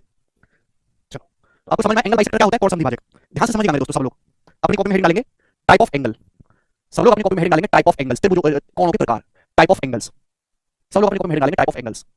सबसे पहला है आपके सामने एक्यूट एंगल, न्यून कोण। सबसे पहला आपके सामने एक्यूट एंगल, हिंदी में हम लोग इसको कहते हैं न्यून कोण। पता है किसी बच्चे को न्यून कोण क्या होता है? आप लोगों को पता है एक्यूट एंगल न्यून कोण क्या होता है? एक्यूट एंगल का मतलब है एक ऐसा कोण मेरे दोस्तों, एक ऐसा कोण थीटा जो 0 डिग्री से 90 डिग्री के बीच में होता है, उसे हम एक्यूट एंगल या न्यून कोण कहते हैं। हर एक एंगल को अलग अलग स्पेशल नाम दिया गया है। जैसे कि एग्जांपल के लिए मैंने आपके सामने ये कोण बना दिया, ये वाला कोण, ये कोण 70 डिग्री का है, तो 0 डिग्री से बड़ा है और 90 डिग्री से छोटा है, तो इससे कैसा कोण है? ये जो कोण बना है एओबी कैसा कोण है? तो आप कहोगे सर ये 70 डिग्री का कोण 0 से 90 के बीच में है, तो एक्यूट एंगल है। समझ में आया? तो हर एक का मैं नाम एग्जांपल भी आपको बताता चलूंगा। न्यून कोण जो 0 डिग्री से बड़े होते हैं और 90 डिग्री से छोटे होते हैं, तो सारे ही कोण एक्यूट एंगल कहलाते हैं, न्यून कोण इनको कहते हैं हिंदी में। दूसरा है मेरे दोस्तों आपके सामने राइट एंगल। दूसरा है मेरे दोस्तों आपके सामने right angle. Right angle Hindi में इसको कहते हैं समकोण। समकोण। अब राइट एंगल का क्या मतलब है? राइट एंगल का मतलब एग्जैक्ट 90 डिग्री का एंगल। 90 डिग्री के एंगल को हम लोग राइट एंगल कहते हैं। समझ में आया? आप बोलोगे हां जी सर आया है। भाई ध्यान सुनिएगा, एक पूरा राउंड है 360 डिग्री का, इसके चार बराबर टुकड़े कर देंगे, हर टुकड़ा कितने डिग्री का बन जाएगा? 90 डिग्री का बन जाएगा। तो आपके सामने दो लाइन है, ये और ये एक लाइन है एओ और दूसरी लाइन है मेरे दोस्तों बीओ। इन दोनों के बीच में जो कोण है एग्जैक्ट 90 डिग्री का है, 90 डिग्री का, इसी को हम बोलते हैं राइट एंगल या फिर समकोण। समझ में आया? आप बोलोगे हां जी सर समझ में, एग्जैक्ट 90 डिग्री कोण को समकोण कहते हैं। अब ध्यान से सुनिएगा मेरे दोस्तों, आपने एक शब्द देखा होगा परपेंडिकुलर, सुना आपने? परपेंडिकुलर, परपेंडिकुलर, परपेंडिकुलर हिंदी में हम लोग इसको कहते हैं लंब। हिंदी में हम इसको कहते हैं लंब, लंब। और इसका साइन होता है, इसका साइन होता है मेरे दोस्तों ये वाला, ये इसका साइन होता है। परपेंडिकुलर का मतलब होता है अगर दो लाइन एक दूसरे से 90 डिग्री का कोण बनाती हैं, अगर दो लाइन एक दूसरे से 90 डिग्री का कोण बनाती हैं, तो वो लाइन एक दूसरे के परपेंडिकुलर या फिर लंब होती हैं। जैसे बच्चों आपके सामने एक लाइन है इस प्रकार से, आपके पास एक लाइन है इस प्रकार से एबी, ये एक लाइन होगी मेरे दोस्तों एबी, ठीक है बच्चों? एक और दूसरी लाइन है मेरे दोस्तों इस प्रकार से, ये लाइन होगी मेरे प्यारे, यहां से सीडी। समझ में आया? और इन दोनों के बीच में जो कोण बन रहा है 90 डिग्री का कोण बन रहा है, तो ये कहा जाएगा कि ये जो लाइन एबी है और सीडी है एक दूसरे के परपेंडिकुलर है या फिर लंबवत है। समझ में आया? तो परपेंडिकुलर का मतलब होता है दो रेखाओं के बीच में 90 डिग्री का कोण। उसको टेक्निकल शब्दों में ऐसे लिखा जाएगा एबी और सीडी, और उनके बीच में ये वाला साइन बना देंगे, ये वाला साइन, ये साइन बना देंगे। समझ में आया बच्चों? क्लियर है? कोई परेशानी? यस और नो? तो आगे से आप कभी भी ये देखो कि एबी और सीडी के बीच में ये साइन बना हुआ है, तो इसका मतलब ये हुआ कि एबी और सीडी एक दूसरे के लंबवत हैं, उनके बीच में 90 डिग्री का कोण है। ठीक है? एक सेकंड रुक जाओ, बोलो समझ में? तो मैं आपको ये बता रहा हूं कि सवालों में क्या क्या चीजें इस्तेमाल होती हैं, केवल परिभाषा बता के नहीं छोड़ रहा। ठीक है, आगे चले। तो ये हो गया एक्यूट एंगल, राइट एंगल, और तीसरा है मेरे दोस्तों आपके पास ऑब्ट्यूज एंगल, अधिक कोण। तीसरा सब लोग अपने कॉपी में हेडिंग डालेंगे obtuse angle. Obtuse angle Hindi वाले भाई लिख लेंगे अधिक कोण, अधिक कोण, अधिक कोण। ध्यान सुनिएगा मेरे दोस्तों, ऑब्ट्यूज एंगल अधिक कोण। ठीक है बच्चों? आप बोलोगे जी बिल्कुल सही, कोई परेशानी नहीं। ऑब्ट्यूज एंगल क्या है? ऑब्ट्यूज एंगल का मतलब एक ऐसा कोण मेरे दोस्तों जो 90 डिग्री से बड़ा हो, तो 90 डिग्री से तो बड़ा हो बट 180 डिग्री से छोटा हो, 180 डिग्री से छोटा हो, उसे हम ऑब्ट्यूज एंगल या अधिक कोण कहते हैं। एग्जांपल के लिए मेरे दोस्तों आपके सामने हमने ऐसे बना दिया बच्चे, ये बना दिया मैंने आपको, ये दो लाइन है एओ और ये बीओ, ये दो लाइन है एओ और ओबी, उनके बीच में ये कोण बन रहा है सपोज 132 डिग्री का, तो कैसा कोण है? ऑब्ट्यूज एंगल है। ये 90 डिग्री से तो बड़ा है बट 180 डिग्री से छोटा है, तो इसी को हम बोलते हैं ऑब्ट्यूज एंगल। कोई भी चाहे 140 बनाओ, 145 बनाओ, 120 बनाओ, 91 डिग्री बनाओ, 100 डिग्री बनाओ, सब मेरे दोस्तों ऑब्ट्यूज एंगल कहलाते हैं। चौथा आपको समझना है स्ट्रेट एंगल। चौथा मेरे दोस्तों आपको समझना है स्ट्रेट एंगल। स्ट्रेट एंगल ध्यान से हमारी बात को बिल्कुल बेसिक से मैं आपको समझा रहा हूं। स्ट्रेट एंगल हिंदी में कहते हैं मेरे दोस्तों में से सीधा कोण। स्ट्रेट एंगल सीधा कोण। अब सीधा कोण मतलब सीधी लाइन पे बनेगा। स्ट्रेट एंगल का मतलब है एग्जैक्ट 180 डिग्री के कोण को, एग्जैक्ट 180 डिग्री के कोण को स्ट्रेट एंगल या सीधा कोण कहते हैं। ध्यान सुनिएगा मेरे प्यारे, जैसे एक लाइन है मेरे भाई, मैंने अभी समझा कि आप पूरा राउंड जब घूम जाओगे तो 360 डिग्री होगा, 360 डिग्री पूरा चक्कर, तो आधा ही राउंड घूमूंगा तो कितने डिग्री का कोण बनेगा? 180 डिग्री का कोण बनेगा अगर मैं आधा राउंड घूमता हूं। तो ध्यान से समझिएगा, जैसे ये पॉइंट है मेरे दोस्तों ओ, तो ये एक लाइन बन गई ओए और इधर बन गया मेरे दोस्तों ओबी। तो आप जब ओए से ओबी की तरफ ऐसे पूरा आधा चक्कर घूमते हैं तो कोण बनेगा कितने डिग्री का होगा? 180 डिग्री का होगा, 180 डिग्री का। समझ में आया? आप बोलोगे हां जी सर बिल्कुल सही। सर कांसेप्ट सॉल्यूशन की कॉपी में नोट करेंगे और क्या अलग करोगे, एक ही में करना है। ठीक है ना? ये जो कोण होता है पूरा का पूरा आप ओए से ओबी तक चले, आधा ही चक्कर घूमे तो कितना हो गया? 180 डिग्री का हो गया। समझ में आ गया स्टूडेंट्स? कोई परेशानी नहीं? बोलो नेक्स्ट, आगे चलेंगे। नेक्स्ट और last reflex angle. Reflex angle कितने बच्चों को इसके बारे में पता है? रिफ्लेक्स एंगल कितने बच्चों को पता है इसके बारे में? इसको कहते हैं वृत्त कोण, हिंदी में इसको कहते हैं वृत्त कोण। और रिफ्लेक्स एंगल क्या होता है बताइए बच्चों? किसी को पता है रिफ्लेक्स एंगल के बारे में? नहीं पता? अरे क्वेश्चन कहां से प्रैक्टिस करें भाई? क्वेश्चन तो सीट से लगाने ना, मैं आपको शीट दूंगा। क्या होता है रिफ्लेक्स एंगल? बिल्कुल सही, एक ऐसा कोण मेरे दोस्तों जो 180 डिग्री से बड़ा, ऐसा कोण जो 180 डिग्री से बड़ा हो बट 360 डिग्री से छोटा हो। 180 डिग्री से बड़ा और 360 डिग्री से छोटे जितने भी कोण कहलाते होते हैं सब सब रिफ्लेक्स एंगल होते हैं। जैसे मेरे दोस्तों आपके सामने एक लाइन है, इसको सीधा कर दूंगा तो 180 डिग्री बन जाएगा। सीधा नहीं, मैंने ऐसे खींच दिया मेरे दोस्तों ये। तो इन दोनों लाइन के बीच में ध्यान सुनिएगा, एक सेकंड भाई, इन दोनों लाइन के बीच में ओ और बी दो लाइन है, इन दोनों लाइन के बीच में ये जो कोण बन रहा है, ये वाला ये जो कोण बन रहा है, सपोज ये कोण है 218 डिग्री का, बताओ 180 से बड़ा है, 180 से बड़ा 360 डिग्री से छोटा है, तो कैसा एंगल है 218 डिग्री का? ये रिफ्लेक्स एंगल है। रिफ्लेक्स एंगल ऐसे भी बन सकता है मेरे दोस्त, ऐसे भी, ये है और ये लाइन है मेरे दोस्तों ओ ए बी। समझ में आया? मेरी बात को ध्यान सुनिएगा। तो बेटा ये जो एंगल आप यहां से यहां तक घूमते हो, ये एंगल है सपोज 291 डिग्री का, 291 डिग्री का, कैसा एंगल है? रिफ्लेक्स एंगल है। समझ में आया? बोलिए कोई प्रॉब्लम, कोई परेशानी? 291 डिग्री का। तो जो कोण 180 से बड़े होते हैं 360 डिग्री से छोटे होते हैं वो कोण रिफ्लेक्स एंगल कहलाते हैं। ठीक है बच्चे? अच्छा, लास्ट आपको समझना है कंप्लीट एंगल। लास्ट आपको समझना है कंप्लीट एंगल, हिंदी में इसको कहते हैं संपूर्ण कोण। कंप्लीट एंगल हिंदी में इसको क्या कहते हैं बेटा? संपूर्ण कोण। संपूर्ण कोण। अब संपूर्ण कोण का क्या मतलब है? एग्जैक्ट 360 डिग्री के कोण को हम संपूर्ण एंगल कहते हैं। एग्जैक्ट 360 डिग्री के एंगल को कंप्लीट एंगल बोलते हैं। एक लाइन है, अब पूरा घूम के आ गए तो एंगल कितने डिग्री का बना? 360 डिग्री का कंप्लीट चक्कर 360 डिग्री का होता है, तो 360 डिग्री के कोण को कहते हैं कंप्लीट एंगल, संपूर्ण कोण। तो कोण मेरे दोस्तों ये मैंने आपको सबसे पहले समझाया। सबसे पहले मैंने आपको समझाया एंगल क्या होता है, फिर मैंने आपको बताया एंगल बाइसेक्टर क्या होता है। बाइसेक्टर कैसी लाइन एंगल को दो आधा आधे में कर दे। फिर एंगल के प्रकार, न्यून कोण क्या है, राइट एंगल क्या है, ऑब्टूस एंगल क्या है, स्ट्रेट एंगल क्या है, रिफ्लेक्स एंगल क्या है, कंप्लीट एंगल क्या है। सभी को बात समझ में आ गई? आप बोलोगे हां जी। नेक्स्ट, अब सब लोग अपनी कॉपी में हाइड डालेंगे vertically opposite angle. Vertically opposite angle, अब यहां से मैं कांसेप्ट बताना शुरू करूंगा। अभी तक मैंने आपको समझाया परिभाषा, डेफिनेशन। अब यहां से मैं आपको समझाऊंगा concept vertically opposite angle. Hindi वाले भाई क्या कहते हैं इनको? कहते हो भी कुछ की नहीं। नाम सुना कभी इसका? शीर्षाभिमुख कोण। शीर्षाभिमुख कोण, शीर्षाभिमुख कोण, वर्टिकली अपोजिट एंगल, शीर्षाभिमुख कोण, कभी नाम सुना है? अब बिल्कुल सीरियसली एकदम सफिशिएंट है। शीर्षाभिमुख कोण क्या होता है बच्चों? शीर्षाभिमुख कोण ध्यान सुनिएगा, जब भी मैं दो लाइन खींचता हूं, मैंने एक लाइन ये खींची बेटा और एक लाइन ये खींची, दो लाइन, तो दो लाइन एक दूसरे को कहीं ना कहीं काटेंगे अगर वो समांतर नहीं है। जैसे मेरे दोस्तों ये लाइन होगी ए बी और एक दूसरी लाइन होगी मेरे दोस्तों सी डी। कहां काट रही है दूसरे को? यहां पे काट रही है मेरे दोस्तों, यहां पर इसको मैं नाम देता हूं पॉइंट, पॉइंट ऊपर काटती है। तो जब भी दो लाइन एक दूसरे को काटती हैं तो आमने सामने के जो कोण होते हैं, आमने सामने के कोण, ये वाला कोण इसके सामने का कोण है, ये वाला, ये हमेशा बराबर होते हैं। यानी कि अगर ये वाला कोण थीटा है तो इसके सामने वाला ये भी कोण थीटा होगा, और इन्हीं को हम बोलते हैं वर्टिकली अपोजिट एंगल। क्लियर हुई बात? जब भी दो लाइन एक दूसरे को काटती हैं, जैसे यहां पे लाइन हमने ए बी और सी डी खींचा, तो आमने सामने के जो कोण होते हैं इन्हें वर्टिकली अपोजिट एंगल बोलते हैं और ये आपस में बराबर होते हैं। 45 40 प्रज्वल, कोई प्रॉब्लम इसमें? आपके मन में डाउट आएगा सर ऐसा क्या होता है? मैं आपका डाउट भी क्लियर करूंगा, ध्यान से सुनिएगा मेरे प्यारे भाई, ठीक है ना? देखो बच्चों, अभी हमने समझा है कि अगर कोई एक सीधी रेखा है तो सीधी रेखा मतलब कितना बनना चाहिए? Total angle 180 degree. तो बच्चों जरा आप मुझे ये बताओ कि ये कोण थीटा बन गया बच्चों, ये वाला थीटा, तो ये बताओ ये वाला कोण कितना बनेगा? फिर ये वाला, ये ए बी एक सीधी रेखा, सीधी रेखा, अगर ये थीटा है टोटल 180 डिग्री बनना चाहिए, ये थीटा है तो 180 में से माइनस कर दूंगा, ये 180 माइनस थीटा बनेगा कि नहीं बनेगा? आप बोलोगे हां जी सर 180 माइनस थीटा बनेगा। अगर ये थीटा है टोटल 180 होना चाहिए, सीधी रेखा है, तो कितना बचा? 180 माइनस थीटा बचा। आप बोलोगे हां जी सर बिल्कुल सही। भाई मैं आपसे कोई सीधी रेखा है, ये वाला जो एंगल 110 डिग्री का है, तो ये कितना बचा? आप बोलोगे सही, तो 70 डिग्री बचा, 110 प्लस 70 180। अब ध्यान से मेरी बात को सुनो, ये वापस एक सीधी रेखा है सीडी, ये वापस एक सीधी रेखा है, तो ये एंगल कितना होना चाहिए? सीडी को देखो, सीडी सीधी रेखा, सीधी रेखा 180 बनना चाहिए। अगर 180 माइनस थीटा तो ये कितना बनना चाहिए? तो थीटा, भाई इन दोनों को जोड़ूंगा तभी तो 180 बनेगा। थीटा में 180 माइनस थीटा जोड़ूंगा तभी तो 180 बनेगा। तो देखो क्या आमने सामने बराबर नहीं आ गया? आ तो बराबर। आप बोलोगे हां जी सर ये होता है बेटा कांसेप्ट। क्लियर है? कोई प्रॉब्लम? हर चीज को रटना नहीं है, उसके पीछे का कारण भी समझना है। अब ये जो है ए बी फिर से सीधी रेखा बन गई, फिर से सीधी रेखा है, ये थीटा है, ये कितना बचा बच्चों? ये सीधी रेखा ए बी, ये नीचे थीटा है, तो ये कितना बचा? 180 बनना चाहिए, सब ये थीटा है, ये कितना बचा? 180 माइनस थीटा। तो देखो आमने सामने के कोण बराबर होंगे कि नहीं? ये थीटा, ये थीटा, ये 180 माइनस थीटा, ये 180 माइनस थीटा, तो हमेशा आमने सामने के कोण बराबर होते हैं, वर्टिकली अपोजिट एंगल इनको बोलते हैं। सभी को कांसेप्ट क्लियर हुआ? आप बोलोगे हां जी। हो गया कांसेप्ट क्लियर? 10वीं क्लास में पढ़ा था, 10वीं का ये सब कुछ, ठीक है ना? एक सेकंड होल्ड करोगे, मैं स्लाइड लगवा रहा हूं, एक सेकंड होल्ड करेंगे। हम्म बराबर है,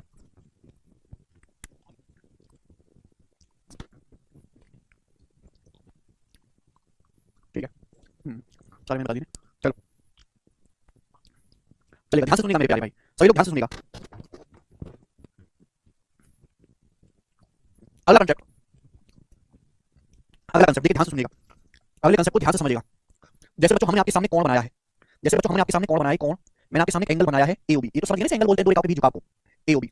तो ये है एओबी, इसको बोलते हैं इंटीरियर एंगल, क्या बोलते हैं? अंदर की तरफ, इंटीरियर एंगल। वैसे हम इसे एंगल ही बोलते हैं लेकिन यह इंटीरियर, यह इंटीरियर, समझ में आया? ध्यान सुनिएगा, इंटीरियर है मेरे प्यारे भाई, ध्यान समझिएगा मेरे दोस्तों। इंटीरियर को हिंदी में कहते हैं आंतरिक, आंतरिक कोण एओबी। जहां इंटीरियर एंगल है वहीं एक्सटीरियर एंगल भी है। अगर मैं साइड ओबी को आगे बढ़ा लूं, यहां पे आगे बढ़ा लूं मेरे दोस्तों, मैंने साइड ओबी को आगे बढ़ा दिया, यहां पे मैंने साइड ओबी को यहां पे आगे बढ़ा दिया मेरे दोस्तों इस प्रकार से, तो इसी वर्टेक्स पर ध्यान सुनिएगा, मैंने ओबी को मेरे दोस्तों आगे बढ़ा दिया, आगे, तो इसी वर्टेक्स पर एक कोण ये और बन गया, ये वाला कोण, ये एक कोण ये भी बन गया मेरे दोस्तों, ये भी बन गया। इसी को हम बोलते हैं exterior angle, exterior angle at vertex O, interior angle at vertex O, exterior angle at vertex O. समझ में आया? ठीक है, इंग्लिश में ज्यादा होगा, मैं हिंदी में समझाता हूं। जब आपके सामने मेरे दोस्तों हमने कोण बनाया, कोण इसको बोलते हैं, जैसे मैंने आपके सामने एओबी बनाया, तो वैसे कोण है, अब ए और बी के बीच में अंदर की तरफ बनता है, तो इसे बोलते हैं आंतरिक कोण एट वर्टेक्स ओ, आंतरिक कोण एट वर्टेक्स ओ। समझ में? आप बोलोगे हां सर। अगर हम किसी भी साइड को आगे बढ़ा देंगे मेरे प्यारे भाई, तो एक जो कोण बनता है उसी को हम बोलते हैं एक्सटीरियर एंगल एट वर्टेक्स ओ, यानी कि इंटीरियर से सटा हुआ हमेशा एक एक्सटीरियर एंगल बनता है, आंतरिक कोण के साथ हमेशा बाह्य कोण बनता है। समझ में? आंतरिक कोण के साथ हमेशा बाह्य कोण बनता है, इसे बोलेंगे interior angle at vertex O. Vertex का मतलब होता है शीर्ष, शीर्ष का मतलब कोण समझ लीजिए, पॉइंट ओ, और ये एक्सटीरियर एंगल एट वर्टेक्स ओ। सभी को समझ में आया? कोई प्रॉब्लम? ठीक है बच्चे, आप बोलोगे सर कोई परेशानी नहीं है, जो अंदर की तरफ बनेगा वो आंतरिक कोण, जो बाहर की तरफ बनेगा वो बाहरी कोण, लेकिन आंतरिक कोण और बाहरी कोण का सम 180 डिग्री होगा, ये दोनों आपस में सटे हुए होते हैं। क्लियर है? आप बोलोगे हां सर क्लियर है। अब यहां से कांसेप्ट को समझने की कोशिश करेगा मेरे दोस्तों। हमने आपके सामने एक कोण बनाया है एओबी, नाम देता हूं मैं आपके सामने, हमने आपके सामने एंगल बनाया बच्चों एओबी, या interior angle at AOB, AOB हमने आपके सामने कोण बनाया। ये क्या है? इसका इंटरनल एंगल बाइसेक्टर, आंतरिक कोण समद्विभाजक। अभी हमने समझा कि अगर एक कोण है, एक ऐसी लाइन खींचो जो इसके दो बराबर टुकड़े कर दे, जैसे कोण 60 का है, हम ये सपोज कोण 60 डिग्री का, तो 60 का आधा कर देंगे, ये भी 30 डिग्री, ये भी 30 डिग्री, तो ये लाइन क्या कहलाती है? कोण समद्विभाजक कहलाती है। तो ये जो लाइन है मेरे प्यारे भाई ओपी, ओ से पी तक, ओपी, ये लाइन क्या है? इंटरनल एंगल बाइसेक्टर, आंतरिक कोण समद्विभाजक। क्लियर है? सभी बच्चों को समझ में आया? आप बोलोगे हां जी सर हमें समझ में आया, कोई परेशानी नहीं। तो बच्चों जैसे ये इंटरनल एंगल है, अब मैं इसको आगे बढ़ाऊंगा तो क्या बनेगा? एक्सटीरियर एंगल बनेगा, बाह्य कोण। तो अगर बच्चों में एक्सटीरियर एंगल का बाइसेक्टर खींचता हूं, ऐसी लाइन, एक ऐसी लाइन जो एक्सटीरियर एंगल के दो बराबर टुकड़े कर दे, मतलब ये भी अल्फा और ये भी अल्फा बराबर बराबर हो जाए, तो हम उसको बोलते हैं exterior angle bisector, external angle bisector, बाह्य कोण समद्विभाजक। क्या बोलते हैं? बाह्य कोण समद्विभाजक। यानी कि ये हो गया क्यू, इसको मैं नाम देता हूं क्यू, यानी कि ओपी जो है वो इंटरनल एंगल बाइसेक्टर है, ओक्यू जो है वो एक्सटर्नल एंगल बाइसेक्टर है। किसी बच्चे को इसमें कोई डाउट, किसी बच्चे को इसमें कोई समस्या? फिर से मैं आपको बता देता हूं कि जब भी आप कोई कोण बनाओगे तो हर कोण के साथ एक्सटीरियर एंगल भी बनता है। आंतरिक कोण इससे सटा हुआ, इसको आप आगे बढ़ाओ, ये बन गया बाह्य कोण।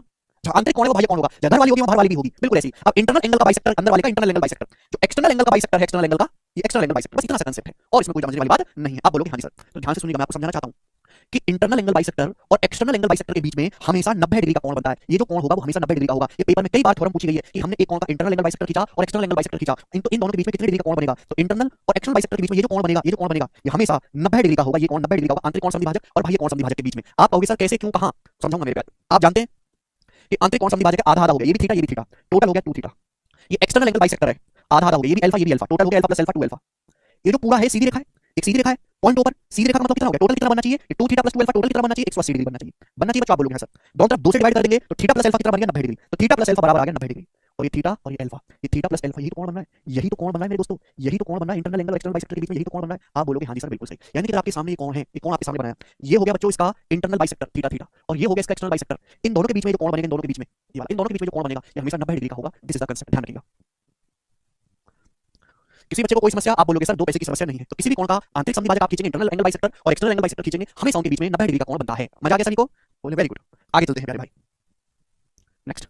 ओके चलिए, आज की कहानी को हम यही विराम देते हैं भाई, आज की कहानी को हम यही विराम देते हैं। आज हम इतना छोड़ते हैं। आज की क्लास फॉर्म क्लास, आज मैंने बहुत धीरे समझाया, इतना धीरे मैं पढ़ाऊंगा नहीं, ना ही मैं पढ़ाता हूं। जितना आज की मैंने आपको स्पीड से पढ़ा उसका डबल स्पीड से मैं आपको पढ़ाऊंगा कल से, ठीक है ना? तो आपको पता चल जाएगा कि कैसे मैं आपको पढ़ाऊंगा। देखो पढ़ाऊंगा मैं सब कुछ, थोड़ी सी स्पीड में पढ़ाऊंगा, लेकिन छोड़ूंगा कुछ भी नहीं।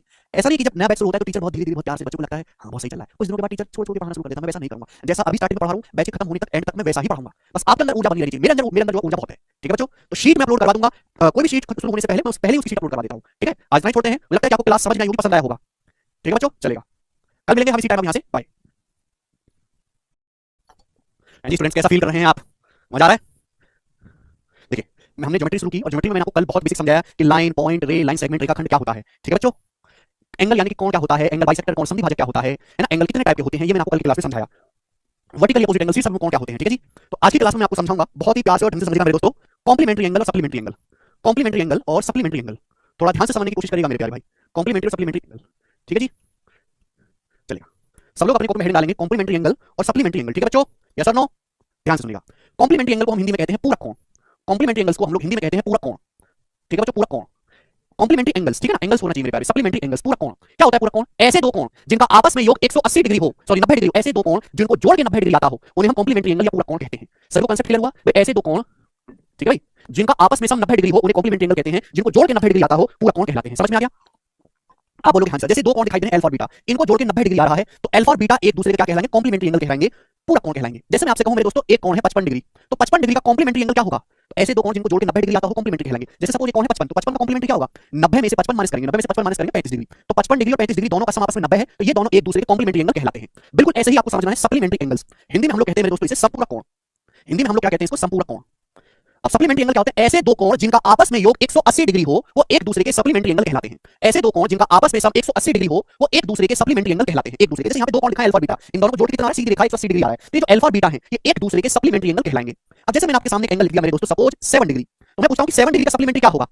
तो 180 में से 7 माइनस कर देंगे 173, तो 180 में से 7 घटा देंगे 173 डिग्री, तो 7 और 173 को जब जोड़ूंगा तो 180 आएगा। तो 7 डिग्री और 173 डिग्री एक दूसरे के संपूरक कोण कहे जाएंगे। कि 7 डिग्री का सप्लीमेंट्री 173 डिग्री है, 173 डिग्री का सप्लीमेंट्री 7 डिग्री है। समझ में? मैं आपसे एक और एग्जांपल पूछता हूं, जैसे सपोज आपके सामने एंगल है, कितना लेते हैं अभी? 111 डिग्री। पूछता हूं 111 डिग्री का सप्लीमेंट्री एंगल क्या होगा? तो हमने क्या बोला कि ऐसे दो कोण जिनका योग 180 डिग्री हो वो एक दूसरे के सप्लीमेंट्री या समपूरक कोण कहलाते हैं। समपूरक कोण, अगर एक कोण 111 डिग्री है तो इसका सप्लीमेंट्री क्या होगा? 180 में से 111 घटा देंगे। अब 180 में से 111 घटाने पर कितना आएगा? 69 डिग्री आएगा। यानी कि 111 डिग्री और 69 डिग्री दोनों एक दूसरे के सप्लीमेंट्री एंगल कहलाते हैं। समझ में आ गया? आप बोलोगे हाँ जी सर समझ में आ गया। अब यहाँ पे मेरे दोस्तों ये हटा दो थोड़ी देर के लिए, यहाँ पे मैंने आपके सामने कुछ एग्जांपल भी लिए, जैसे एक कोण है 43 डिग्री, ठीक है ना? ये भी समझाऊंगा जो हटाया मैंने। जैसे कोई कोण 43 डिग्री है तो 43 डिग्री का कॉम्प्लीमेंट्री क्या होगा बताओ?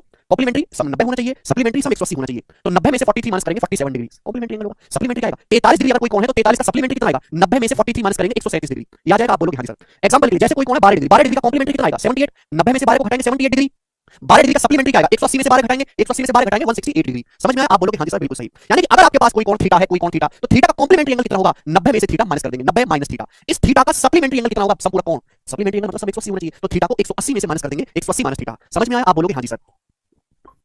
ये सुनो, अब यहां से अगला कांसेप्ट में दोस्तों, तो ये कोई कोण है, ये उस कोण का कॉम्प्लीमेंट्री है, जैसे 43 डिग्री, 43 का कॉम्प्लीमेंट्री 47 है और सप्लीमेंट्री 137। आप अगर ये ध्यान से देखो, ये 47 से 137 कितना ज्यादा है? तो आप कहोगे 90 है। सर 47 डिग्री में 90 अगर मैं ऐड करूंगा तो 137 आ रहा है कि नहीं आ रहा है? भाई एक कोण है 12, 12 डिग्री का कॉम्प्लीमेंट्री कितना है? 78, 12 डिग्री का सप्लीमेंट्री कितना है? 168। तो 78 से 168 डिग्री कितना ज्यादा है? 90 डिग्री ज्यादा है। 78 में 90 जोड़ूंगा 168 डिग्री हो जाएगा। आप बोलोगे हाँ जी सर। बच्चों ये कोण है थीटा, थीटा का कॉम्प्लीमेंट्री क्या है? 90 माइनस थीटा, सप्लीमेंट्री एंगल कितना है? 180 माइनस थीटा। अब 90 माइनस थीटा से 180 माइनस थीटा कितना ज्यादा है? 90। अगर 90 माइनस थीटा में 90 और मैं जोड़ दूंगा तो ही तो 90 प्लस 90 180 माइनस थीटा बनेगा। यानी कि आपने यहां से कुछ चीज ऑब्जर्व करी बच्चों कि किसी भी कोण का सप्लीमेंट्री एंगल उसके कॉम्प्लीमेंट्री एंगल से हमेशा 90 डिग्री ज्यादा होता है।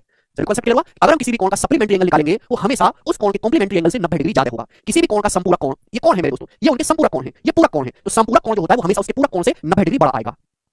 क्लियर है? यहां तक किसी बच्चे को कोई परेशानी नहीं है? ठीक है, ये बात यहां पे लिखी हुई है कि supplementary angle of an angle is 90 degree more than complementary angle. ठीक है बच्चों, तो ये कांसेप्ट था जो मैंने आपको समझाया। अब हम इसी कांसेप्ट पे बेस क्वेश्चन करेंगे। क्वेश्चन मैं आपको प्रीवियस यही कराऊंगा, सभी लोग ध्यान से सुनिएगा मेरे प्यारे। सवाल नंबर होगा आपके सामने 1 और मैं कॉम्प्लीमेंट्री और सप्लीमेंट्री एंगल पे आपको 6 क्वेश्चन सॉल्व करवाऊंगा। सवाल नंबर 1 बताइए बच्चों इसका क्या आंसर है, बोलो। करेंगे बच्चों सॉल्व। देखो ये सवाल दिया हुआ है लैंग्वेज में, ये सवाल आपको हिंदी और अंग्रेजी में दिया हुआ है, आपको इसको गणित की भाषा में लिखना है। बोला है एक कोण का मान उसके कोटि पूरक कोण से, कोटि पूरक, पूरक कोण को भी कोटि पूरक बोलते हैं ना, इसमें कंफ्यूज मत होना, पूरक कोण ही कोटि पूरक होता है, पूरक और कोटि पूरक एक ही बात है। ठीक है बेटे, चलिए एक कोण का मान उसके कोटि पूरक कोण से 14 डिग्री कम है, कोण का मान ज्ञात करें। The measure of an angle is 14 degree less than measure of its complementary angle, then find the value of angle. तो भैया मैंने मान लिया कि माना कोण की वैल्यू थीटा है, माना कोण का मान थीटा है।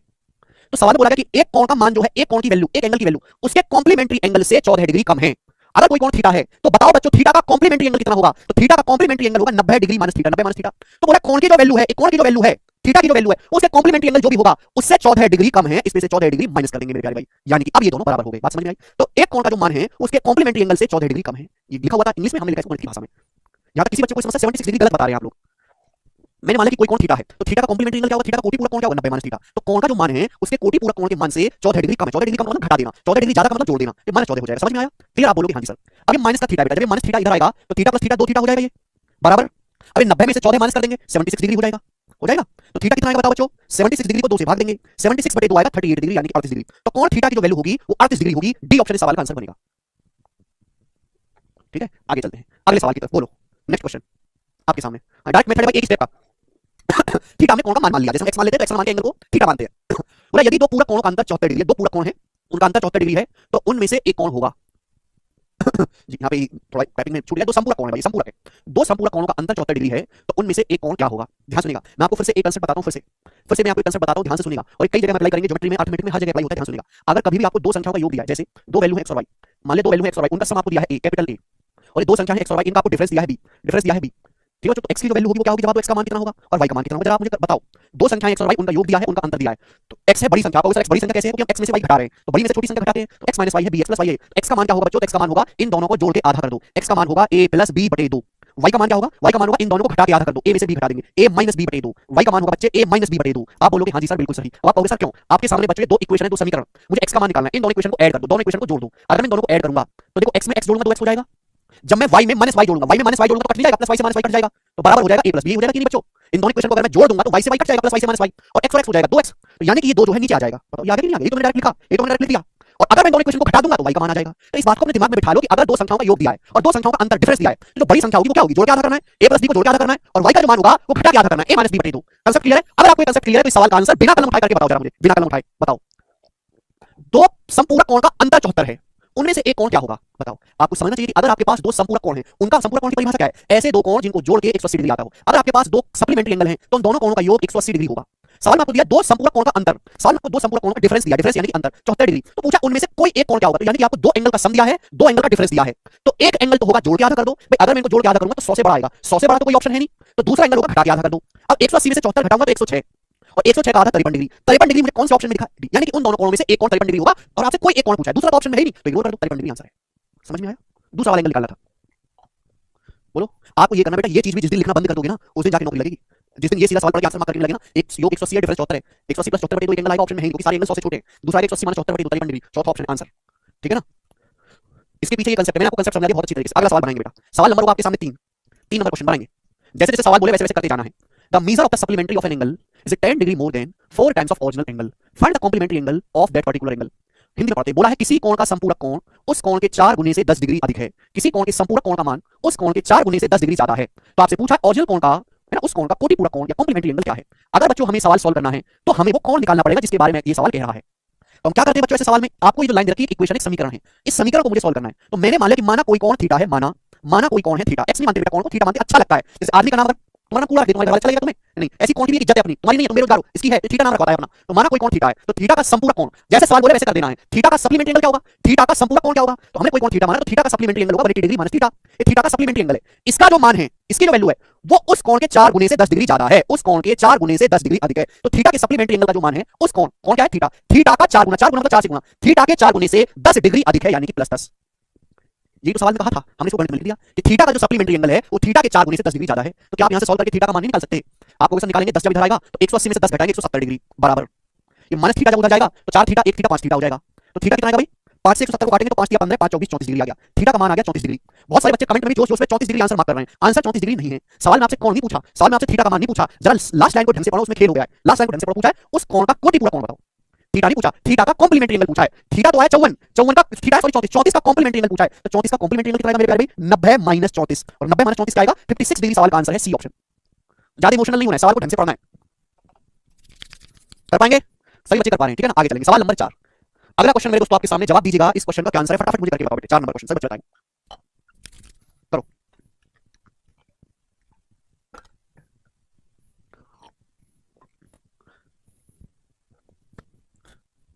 मैं आपको टाइम दे रहा हूं, सोचो समझो करके बताओ।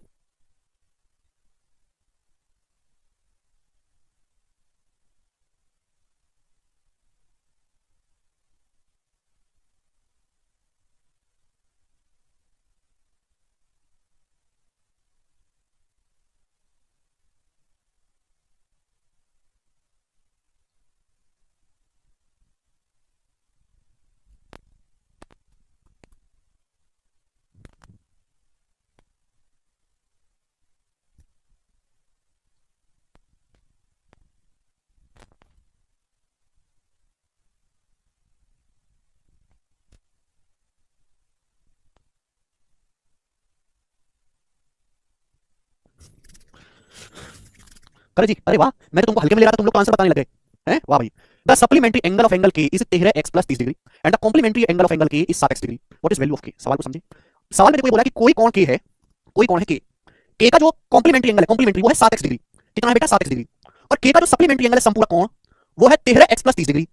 13x + 30 degree. पूछा के का मान क्या है, यानी उस एंगल का मान क्या है। तो किसी कोण के का कोटि पूरा कोण 7x डिग्री है, सप्लीमेंट्री एंगल 13x + 30 डिग्री है, के का मान। ध्यान से सुनिएगा मेरे प्यारे भाई, बहुत प्यार से समझिएगा बच्चों। अभी मैंने समझाया कि सप्लीमेंट्री एंगल हमेशा कॉम्प्लीमेंट्री एंगल से 90 डिग्री ज्यादा होता है। यानी कि सप्लीमेंट्री एंगल और कॉम्प्लीमेंट्री एंगल का अगर डिफरेंस लिया जाए, इसमें से अगर इसको घटाया जाए तो 90 डिग्री आएगा। तो कंसेप्ट समझा कि किसी भी कोण का संपूर्ण कोण उसके पूरा कोण से 90 डिग्री ज्यादा होता है। तो अगर मैं इसमें से इसको घटाऊं तो 90 आना चाहिए। जरा घटाओ। अब 13x + 30 में से 7x घटाएंगे तो 13 में से 7 घटाएंगे 6x आ जाएगा, 6x + 30 डिग्री। 13x + 30 में से 7x घटाएंगे तो 13 - 7 6x आ जाएगा, 30 डिग्री। ऐसे रहा। बोलो बच्चों कोई परेशानी नहीं। तो 6x बराबर आएगा 90 - 30 60। तो x का मान आ गया 60/6 10 डिग्री। अब x का मान तो पूछा नहीं है सवाल में, सवाल में पूछा k का मान। k का मान कैसे निकालेंगे भाई? अगर x 10 आया तो मैं चाहे यहां से सॉल्व कर लूंगा चाहे यहां से, वो मेरी इच्छा है। अगर x का मान 10 आया तो कॉम्प्लीमेंट्री एंगल कितना आएगा? 7x, यानी कि 7 × 10 70। यानी कॉम्प्लीमेंट्री एंगल की वैल्यू आ रही है 70 डिग्री। आप बताओ किसी कोण का अगर कॉम्प्लीमेंट्री एंगल 70 डिग्री है तो कोण कितने डिग्री का होगा? 20 डिग्री का। अरे 20 और 70 तभी तो 90 होगा। कॉम्प्लीमेंट्री एंगल मतलब सब 90 होना चाहिए। अगर कॉम्प्लीमेंट्री एंगल 70 है तो कोण कितने का होगा? 20 डिग्री का होगा। 20 + 70 90।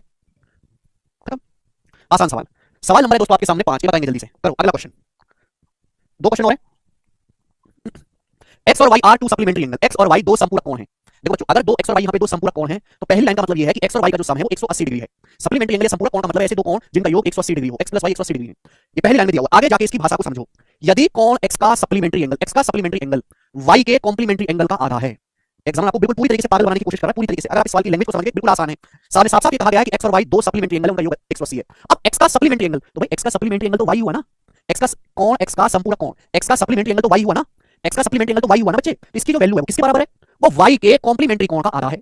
अब y का कॉम्प्लीमेंट्री एंगल क्या होगा? y का कॉम्प्लीमेंट्री एंगल होगा 90 - y। y का कॉम्प्लीमेंट्री एंगल कितना होगा? 90 - y। इसका आधा है तो 90 - y का आधा है। आधा का मतलब 1/2। बात को समझे। तो x का सप्लीमेंट्री एंगल बना y, तो y = half of complementary angle of y। y के कॉम्प्लीमेंट्री एंगल 90 डिग्री - y का हाफ है, यानी कि आधा। समझ में? आप बोलोगे यहां से y का मान नहीं निकाल सकते। पूछा x और y का रेशियो, तो जब 2 इधर आएगा तो 2y हो जाएगा, 2 की गुणा हो जाएगी। अब स्टेप ना कम करना शुरू करो। बार-बार आप लिख नहीं सकते 2y। ये -y इधर आएगा तो 2y, ये -y 3y हो जाएगा, 3y आएगा 90। तो y की वैल्यू कितनी आएगी? 30 से 90 30 बार कट जाएगा। तो y का मान आ गया 30 डिग्री। 30 डिग्री आ गया y का मान। पूछा x से y का अनुपात। तो अनुपात अगर निकालना है तो x भी पता होना चाहिए। अगर इन दोनों को जोड़ के 180 आता है तो x का मान आएगा 150। 150 + 30 150, ये x की वैल्यू आ गई 150 डिग्री। अब इनका रेशियो लेना। रेशियो आप जानते हैं? अरे बेसिक ज्योमेट्री पढ़ रहे हैं पर रेशियो तो जानते होंगे, नाम सुना है रेशियो नाम की कोई चीज दुनिया में होती है, हैं? तो देखिए 30 से कट जाएगा, 30 × 5 150, 5 रेशियो 1 आ गया, सी ऑप्शन। 30 × 5 150, 5 अनुपात 1। यहां तक कोई परेशानी है? सब बच्चों का आंसर आ गया। लास्ट क्वेश्चन करेंगे बच्चों, टाइप का, फिर टाइप चेंज। लास्ट क्वेश्चन करेंगे टाइप का, फिर टाइप चेंज बनाएं। सर y x का सप्लीमेंट्री एंगल कैसे हुआ बताओ प्लीज। बच्चे का डाउट है। ऐसे हुआ क्योंकि हमारा जो सवाल है ना, वो सवाल चीख चीख के इस बात को कह रहा है। जो हमारा सवाल है ना बेटे, वो सवाल चीख चीख के कह रहा है इस बात को। x और y दो सप्लीमेंट्री एंगल हैं, x और y दो सप्लीमेंट्री एंगल हैं, x और y सप्लीमेंट्री एंगल हैं, x का सप्लीमेंट्री y है, y का x है, x + y 180 है। अगर आपको कोई डाउट आए तो पहले सवाल पढ़ा करो, उसके बाद डाउट पूछा करो।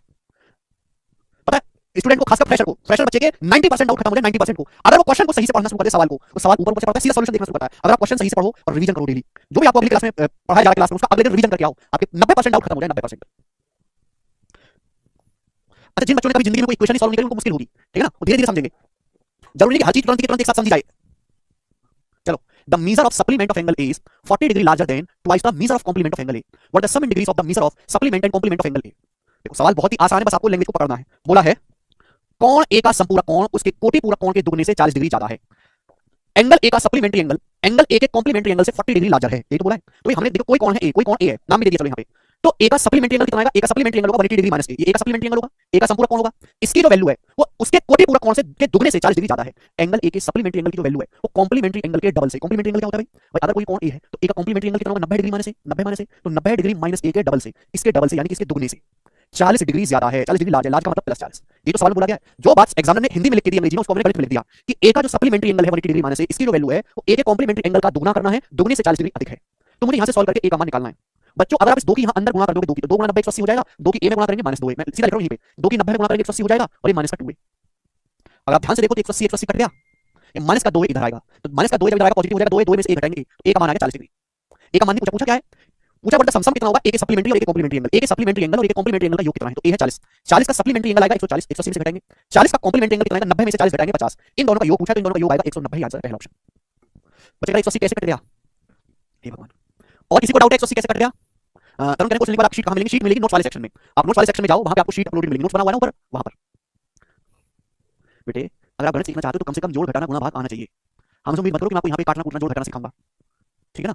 अब यहाँ पे 10वीं क्लास का गणित सीखने आए हो तो तीसरी क्लास का आना चाहिए, नहीं आता तो ट्यूशन भी लगा लो साथ के साथ। मेरी बात मानो, कंपटीशन की तैयारी तो कर ही रहे हो आप, साथ के साथ ट्यूशन भी लगा लो, 5वीं का लगाना। इसी के साथ ये वैरायटी समाप्त होती है, ठीक है बच्चे। आप बोलोगे हाँ जी सर कोई दिक्कत नहीं, हमको अच्छे समझ में आया। अब मैं बढ़ूंगा आपके सामने अगले कंसेप्ट की तरफ, हम चलेंगे दोस्तों अगले कंसेप्ट की तरफ, नेक्स्ट कंसेप्ट, ठीक है जी। मैंने कल वर्टिकल अपोजिट एंगल आपको समझा दिया, ठीक है ना। कॉम्प्लीमेंट्री सप्लीमेंट्री हो गया। अब सब लोग अपनी कॉपी में हेडिंग डालेंगे ट्रायंगल, ट्रायंगल। हिंदी वाले भाई लिख लेंगे त्रिभुज, हिंदी वाले भाई लिख लेंगे त्रिभुज, त्रिभुज। ट्रायंगल क्या होता है, तीन भुजाओं से घिरी आकृति को त्रिभुज कहते हैं। मैं लिखूंगा नहीं, आपको खुद लिखना है। तीन भुजाओं से घिरी आकृति को त्रिभुज कहते हैं, तीन भुजाओं से घिरी आकृति को त्रिभुज कहते हैं। इंग्लिश में figure enclosed bye 3 side, figure enclosed bye 3 side is called triangle, figure enclosed bye 3 side is called triangle, figure enclosed bye 3 side is called triangle. तीन भुजाओं से घिरी आकृति को त्रिभुज कहते हैं। आप बताओ, मैंने एक साइड बनाई, कैसे कोई फिगर बंद होती है, कुछ बंद हुआ नहीं। मैंने दो भुजा बनाई, कुछ बंद हुआ नहीं। मैंने तीसरी भुजा खींची, कुछ बंद हुआ, हाँ बंद हुआ। यानी कि अगर हमें कोई बंद आकृति बनानी है तो कम से कम 3 भुजाएं चाहिए, 3 से कम भुजाओं से एक या दो का इस्तेमाल करके कोई आकृति बंद करी ही नहीं जा सकती। समझ में आया, आप बोलोगे हाँ जी सर समझ में आया है, कोई परेशानी नहीं है। तो ये होता है मेरे दोस्तों ट्रायंगल, ये होता है आपके सामने ट्रायंगल, ठीक है। तीन भुजाओं से घिरी आकृति को त्रिभुज कहते हैं। तो भैया देखो इस त्रिभुज में 3 भुजाएं दिख रही हैं, 1 2 3, इस त्रिभुज के 3 कोने होते हैं, एक कोना ये है, एक कोना ये है और एक कोना ये है। इनको हम बोलते हैं वर्टेक्स या फिर हिंदी में कहते हैं शीर्ष, इनको हम बोलते हैं वर्टेक्स या फिर हिंदी में कहते हैं शीर्ष। समझ में आया, आप बोलोगे हाँ जी सर। तो हम इन कोनों को नाम देते हैं, इसको नाम दे दिया मैंने ए, इसको नाम दे दिया बी, इसको नाम दे दिया सी। हमेशा कैपिटल लेटर से नाम देंगे, कभी स्मॉल लेटर से नहीं देते। तो अगर मुझे ट्रायंगल को लिखना है, इस ट्रायंगल को डिनोट करने का, निरूपित करने का तरीका क्या है, तो ऐसे करते हैं। ट्रायंगल को शॉर्ट में बनाओ, ये छोटा ट्रायंगल बनाओ शॉर्ट में और लिखेंगे ए बी सी। समझ में आ गया बच्चों, इसको लिखने का तरीका है त्रिभुज ए बी सी, यानी कि ऐसा त्रिभुज बनाओ जिसके तीनों कोनों के नाम ए बी और सी हैं। समझ में आ गया, कोई प्रॉब्लम, आप बोलोगे हाँ जी सर। अब त्रिभुज की क्या खास बातें हैं। पहली बात कि त्रिभुज में 3 भुजाएं होती हैं, त्रिभुज में 3 भुजाएं होती हैं। बात को समझे, आप बोलोगे हाँ जी सर हम बात को समझे। दूसरी बात, त्रिभुज में 3 ही वर्टेक्स होते हैं, 3 ही कोने, दिखाई दिया। तीसरी बात, त्रिभुज में 3 ही इंटीरियर एंगल होते हैं, अंदर की तरफ जो कोण बनते हैं, एक कोण ये बन रहा है, एक कोण ये बन रहा है और एक कोण ये बन रहा है। त्रिभुज के 3 ही इंटीरियर एंगल होते हैं, 3 आंतरिक कोण होते हैं। त्रिभुज में 3 इंटीरियर एंगल होते हैं मेरे दोस्तों, 3 आंतरिक कोण होते हैं। समझ में आया, आप बोलोगे हाँ जी सर बिल्कुल सही, कोई परेशानी। दूसरी बात, हर त्रिभुज में 3 ही एक्सटीरियर एंगल होते हैं, हर त्रिभुज में 3 ही बाह्य कोण होते हैं। मैंने कल ही समझाया कि अगर हम कोई भी कोण बनाते हैं, कोई भी कोण बनाते थीटा, मैं इसको आगे बढ़ाऊंगा तो आगे बढ़ाने पर जो एंगल बनता है इसको बोलते हैं एक्सटीरियर एंगल, एक्सटीरियर एंगल मेरे प्यारे। इसको क्या बोलते हैं बच्चों, एक्सटीरियर एंगल, बाह्य कोण बोलते हैं। तो त्रिभुज में 3 आंतरिक कोण होते हैं और त्रिभुज में 3 ही एक्सटीरियर एंगल होते हैं मेरे प्यारे भाई। समझ में आया, त्रिभुज में 3 ही एक्सटीरियर एंगल्स होते हैं। क्लियर है, आप बोलोगे सर कैसे, हर वर्टेक्स पे एक आंतरिक कोण एक बाह्य कोण। भाई आप इस साइड को आगे बढ़ाओ मेरे दोस्तों, आगे तो ये जो बनेगा ये मेरे दोस्तों वर्टेक्स ए पर बाह्य कोण है, बाह्य कोण। समझ में आया, आप बोलोगे हाँ जी सर, कोई परेशानी। आप इसको यहाँ पे आगे बढ़ा दीजिए मेरे दोस्तों, ये जो बनेगा मेरे दोस्तों ये वर्टेक्स बी पे बाह्य कोण है, बाह्य कोण।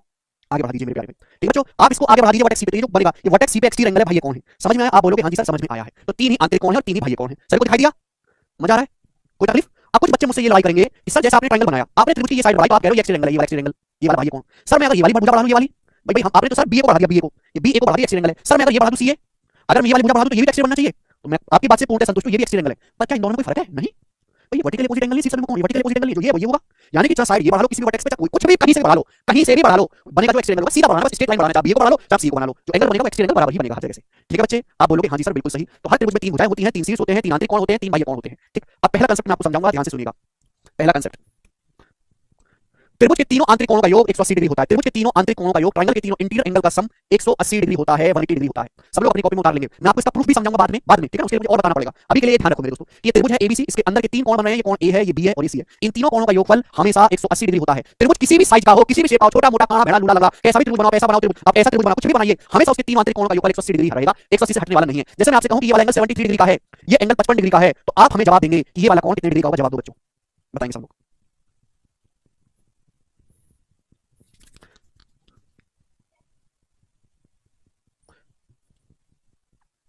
ये 55 डिग्री है, 73 डिग्री, ये वाला एंगल कितना होगा? तीनों का सम 180 होना चाहिए। इन दोनों का योग कितना है? 55 में 73 जोड़ूंगा, 5 3 8 7 5 12, 128 डिग्री। अब 180 में से 128 माइनस करूंगा तो तीसरा आएगा। 180 में से इन दोनों को घटा तो तीसरा आ जाएगा। 180 में से 128 माइनस करेंगे तो 52 डिग्री आएगा। इस कोण का जो माप होगा वो 52 डिग्री का होगा। समझ में आया? कोई तकलीफ? कोई तकलीफ नहीं है, ठीक है भाई। आगे चलते हैं। सभी को कांसेप्ट क्लियर है? मैं आपको इसका प्रूफ भी बताऊंगा, थोड़ा रुक जाओ। अब आगे चलते हैं मेरे दोस्तों, नेक्स्ट कांसेप्ट की तरफ। नेक्स्ट कांसेप्ट ध्यान से सुनिएगा मेरे प्यारे, ध्यान से, ध्यान से। एक्सटीरियर एंगल, सब लोग अपनी कॉपी में पहले कांसेप्ट का स्टेटमेंट लिख लेंगे, फिर मैं आपको समझाऊंगा। Exterior angle is equal to, exterior angle is equal to sum of opposite interior angle, sum of opposite interior angles, sum of opposite interior angles.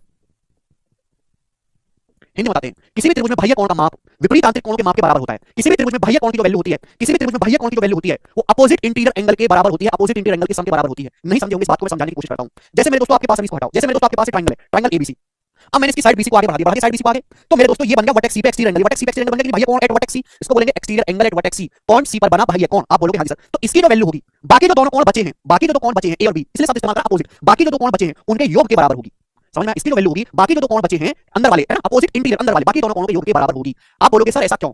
ऐसा क्यों मेरे प्यारे भाई? ध्यान से सुनिएगा मेरे दोस्तों, थोड़ा प्यार से समझने की कोशिश करिएगा मेरे प्यारे भाई। देखो बच्चों, ये एंगल कितना है बेटा? ए। ये एंगल कितना है? ए। ये एंगल कितना है? बी। ये एंगल कितना है मेरे दोस्त? सी। ये होगा, यही है। अभी अभी मैंने आपको समझाया कि किसी भी त्रिभुज के तीनों कोणों का जो योगफल होता है ए प्लस बी प्लस सी, वो कितना होता है? तो आप कहोगे सर किसी भी त्रिभुज के आंतरिक कोण का योगफल 180 डिग्री होता है, 180 डिग्री। अब आप मुझे एक बात बताओ भाई, एक स्ट्रेट लाइन है, एक सीधी रेखा है, स्ट्रेट लाइन सीधी रेखा, सीधी रेखा मतलब 180, अगर ये एंगल सी है तो कितना बचा? 180 माइनस सी बचेगा भाई। सीधी रेखा मतलब सीधी रेखा, स्ट्रेट लाइन 180 डिग्री होना चाहिए, अगर सी है तो 180 माइनस सी होगा। अब 180 माइनस सी होता क्या है भाई? इन तीनों का योगफल 180। अगर मैं सी को इधर ले आऊंगा, इधर ले जाऊंगा, 180 माइनस सी किसके बराबर आ गया? 180 माइनस सी किसके बराबर आ गया बेटा? जवाब दो। ए प्लस बी तो हो गया। क्या हो गया? ए प्लस बी तो हो गया। आप बोलोगे हां जी sir angle A plus angle B, यही तो मैंने आपको समझाया। अगर आप सी को उधर ले जाओगे तो 180 माइनस सी किसके बराबर हो गया? Angle A plus angle B के बराबर हो गया। तो कहने का मतलब ये हुआ कि किसी भी त्रिभुज के बाह्य कोण की जो वैल्यू है वो अपोजिट इंटीरियर एंगल के जो बाकी दो कोण बचे उनके योग के बराबर होती है। ठीक है भाई, यहां तक कोई तकलीफ? अब जैसे मैं आपके सामने ट्रायंगल बना देता हूं, ये ट्रायंगल बना देता हूं, ये ट्रायंगल पी क्यू आर, ये मैंने आपको बना दिया, ठीक है बच्चों। अब मैंने इस साइड को यहां पे आगे बढ़ाया, साइड को, ये साइड मैंने आगे बढ़ा दी, तो ये जो कोण बना एक्सियल एंगल एट वर्टेक्स, इसकी वैल्यू क्या होगी बताओ जल्दी से, इसकी वैल्यू क्या होगी बताओ। तो बाकी जो दो कोण बचे क्यू और आर, इनके योग के बराबर हो जाएगी कि नहीं angle Q plus angle R? आप बोलोगे हां जी सर बिल्कुल सही, बात समझ में आ गई। कोई तकलीफ? ठीक है। मैं बड़ा सिंपल सा सवाल पूछता हूं, बड़ा सिंपल सा, कि आपके सामने त्रिभुज है, आपके सामने त्रिभुज है, ये एंगल 61 डिग्री का है, ये एंगल 44 डिग्री का है, 44 डिग्री का, तो मुझे बताओ कि एंगल कितने डिग्री का होगा? जवाब दो, ये वाला कोण कितने डिग्री का होगा बताएंगे, करो। बहुत सरल, इससे सरल सवाल नहीं बन सकता दुनिया में कोई।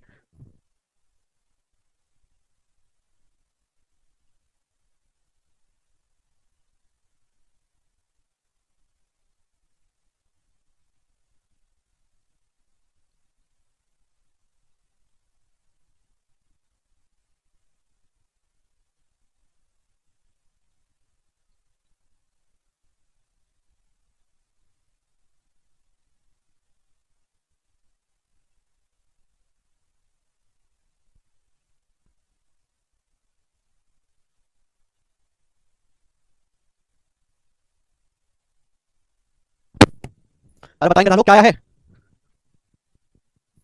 बोलते ही नहीं है। अगर 61 है, 44 है तो कितना है? इन दोनों को जोड़ेंगे 4 1 5 है, 4 10 105 डिग्री, बात खत्म। एक और 105 डिग्री का होगा। क्लियर है? आप बोलोगे हां जी सर बिल्कुल सही। नेक्स्ट आगे की तरफ चलेंगे, अगला कांसेप्ट। भाई मैंने अभी आपको बताया किसी त्रिभुज के 3 एक्सटीरियर एंगल होते हैं, किसी त्रिभुज के 3 एक्सटीरियर एंगल होते हैं, आपको दिखाई दे रहे हैं यहाँ पे? त्रिभुज के 3 आंतरिक कोण होते हैं, त्रिभुज के 3 बाह्य कोण होते हैं, ठीक है। तो जैसे मैंने आपके सामने त्रिभुज बनाया ए बी सी, इसके 3 वर्टेक्स पे 3 एक्सटीरियर एंगल है। तो अगला कांसेप्ट है किसी भी त्रिभुज के, किसी भी त्रिभुज के तीनों एक्सटीरियर एंगल का सम, तीनों एक्सटीरियर एंगल का सम हमेशा 360 डिग्री होता है। Theta 1 plus theta 2 plus theta 3 की जो वैल्यू होगी वो 360 डिग्री आएगी। कैसा भी त्रिभुज बनाओ, किसी भी त्रिभुज के तीनों एक्सटीरियर एंगल का सम हमेशा 360 डिग्री होता है। किसी भी त्रिभुज के तीनों बाह्य, तीनों आंतरिक कोणों का योग 180 डिग्री होगा, लेकिन तीनों बाह्य कोणों का योग हमेशा ही 360 डिग्री होता है मेरे प्यारे भाई। क्लियर है? आप बोलोगे हां जी सर बिल्कुल सही, क्लियर है। ऐसा क्यों हुआ मैं आपको कारण भी समझाऊंगा। भाई आंतरिक कोण है ए बेटे, ये आंतरिक कोण है बी, बी, ये आंतरिक कोण है बच्चों सी, सी। तो आप मुझे बताओ थीटा 1 क्या होगा? ये एक्सटीरियर एंगल है वर्टेक्स सी क्या होगा? थीटा 1 की वैल्यू क्या है? इन दोनों को जोड़ेंगे, थीटा 1 क्या आएगा मेरे दोस्तों? ए प्लस बी, ए प्लस बी। थीटा 2 क्या होगा? अब ये एक्सटीरियर एंगल है वर्टेक्स ए पे, थीटा 2 क्या होगा? बाकी दोनों कोणों का सम बी प्लस सी, बी प्लस सी आएगा मेरे प्यारे भाई। अब थीटा 3 क्या होगा मेरे प्यारे? थीटा 3। अब ये जो कोण है एक्सटीरियर एंगल वर्टेक्स बी, इसकी वैल्यू क्या होगी? बाकी दोनों कोणों का योग ए प्लस सी। आप बोलोगे हां जी सर बिल्कुल सही। यही अगर मैं तीनों को जोड़ता हूं तो क्या आ जाएगा बताओ? क्या आ जाएगा? ए 2 बार बी 2 बार, A plus A 2 A B plus B 2 B C plus C 2 C, तो ट्वाइस नहीं हो जाएगा? A plus B plus C का दुगना नहीं हो जाएगा बच्चा लोग? और A plus B plus C अभी समझाया, A plus B plus C अभी समझाया 180 होता है, तो 180 का दुगना 360 आ गया कि नहीं आ गया? तो किसी भी त्रिभुज के तीनों बाह्य कोणों का योग हमेशा 360 डिग्री होगा। समझ में आया? आप बोलोगे हां जी सर बिल्कुल सही, कोई प्रॉब्लम नहीं है। ठीक है, समझ गए? वैसे ये मैंने त्रिभुज के लिए बताया है, मैं आगे आपको इस बात को एक्सप्लेन भी करूंगा, प्रूव भी करूंगा कि ये केवल त्रिभुज के लिए नहीं है।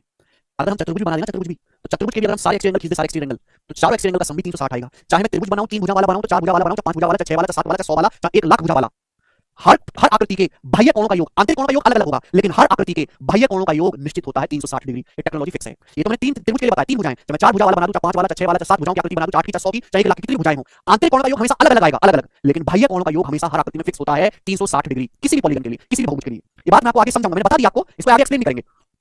तो 2 बातें हमने यहां से सीखी कि कोई भी त्रिभुज बनाओ, उसके तीनों अंदर के कोणों का योग हमेशा 180 डिग्री होगा, और किसी भी त्रिभुज के तीनों बाह्य कोणों का योग हमेशा 360 डिग्री होगा। ठीक है ना, मैंने आपको रीजन भी समझाया है, समझाया कि नहीं, समझाया है। ठीक है बच्चे, चलो अब मैं आपसे सवाल पूछूंगा, ठीक है, सभी लोगों से सवाल पूछूंगा, और जरा सवाल का मुझे सोच समझ के आंसर बताना। ये त्रिभुज है बेटा एबीसी, क्या ये गोला त्रिभुज आपकी तरह? ये वाला एंगल यहां से यहां तक, ये वाला एंगल, ये वाला एंगल यहां से यहां तक, ये कोण, इतना कोण घूमना है यहां से यहां तक पूरा, और ये वाला एंगल, इन तीनों एंगल का योग कितना होगा? जवाब दो, 30 सेकंड में आपके पास, बनाएंगे। अगर आपने तीनों कोणों का योग बताया तो एक एक डिजिटल टॉफी मेरी तरफ से, एक एक डिजिटल टॉफी।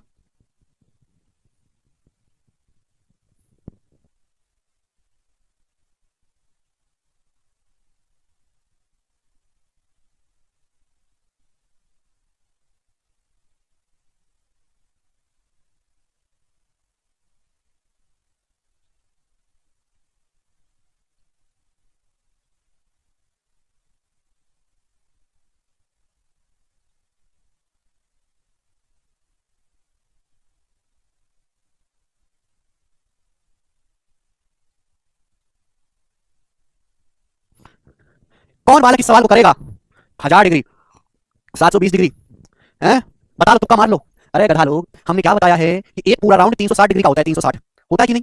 पूरा चक्कर, अगर ये चक्कर पूरा होता तो 360 होता, ये भी पूरा चक्कर होता 360 होता, ये भी चक्कर पूरा होता 360। अगर तीनों चक्कर पूरे पूरे घूम जाते तो 360 का 3 गुना, यानी कि 1080 डिग्री हो जाता। तीनों का योग पूछा ना, तीनों का योग बताना था। अरे भाई साहब, तीनों का योग बताना था, योग पूछा है मैंने तीनों का। अगर तीनों चक्कर पूरे पूरे हो जाते राउंड, तो ये भी 360, ये भी 360, ये भी 360, लेकिन कमी कहां रह गई? कमी तो आप कहोगे सर ये कमी रहेगी, ये angle A.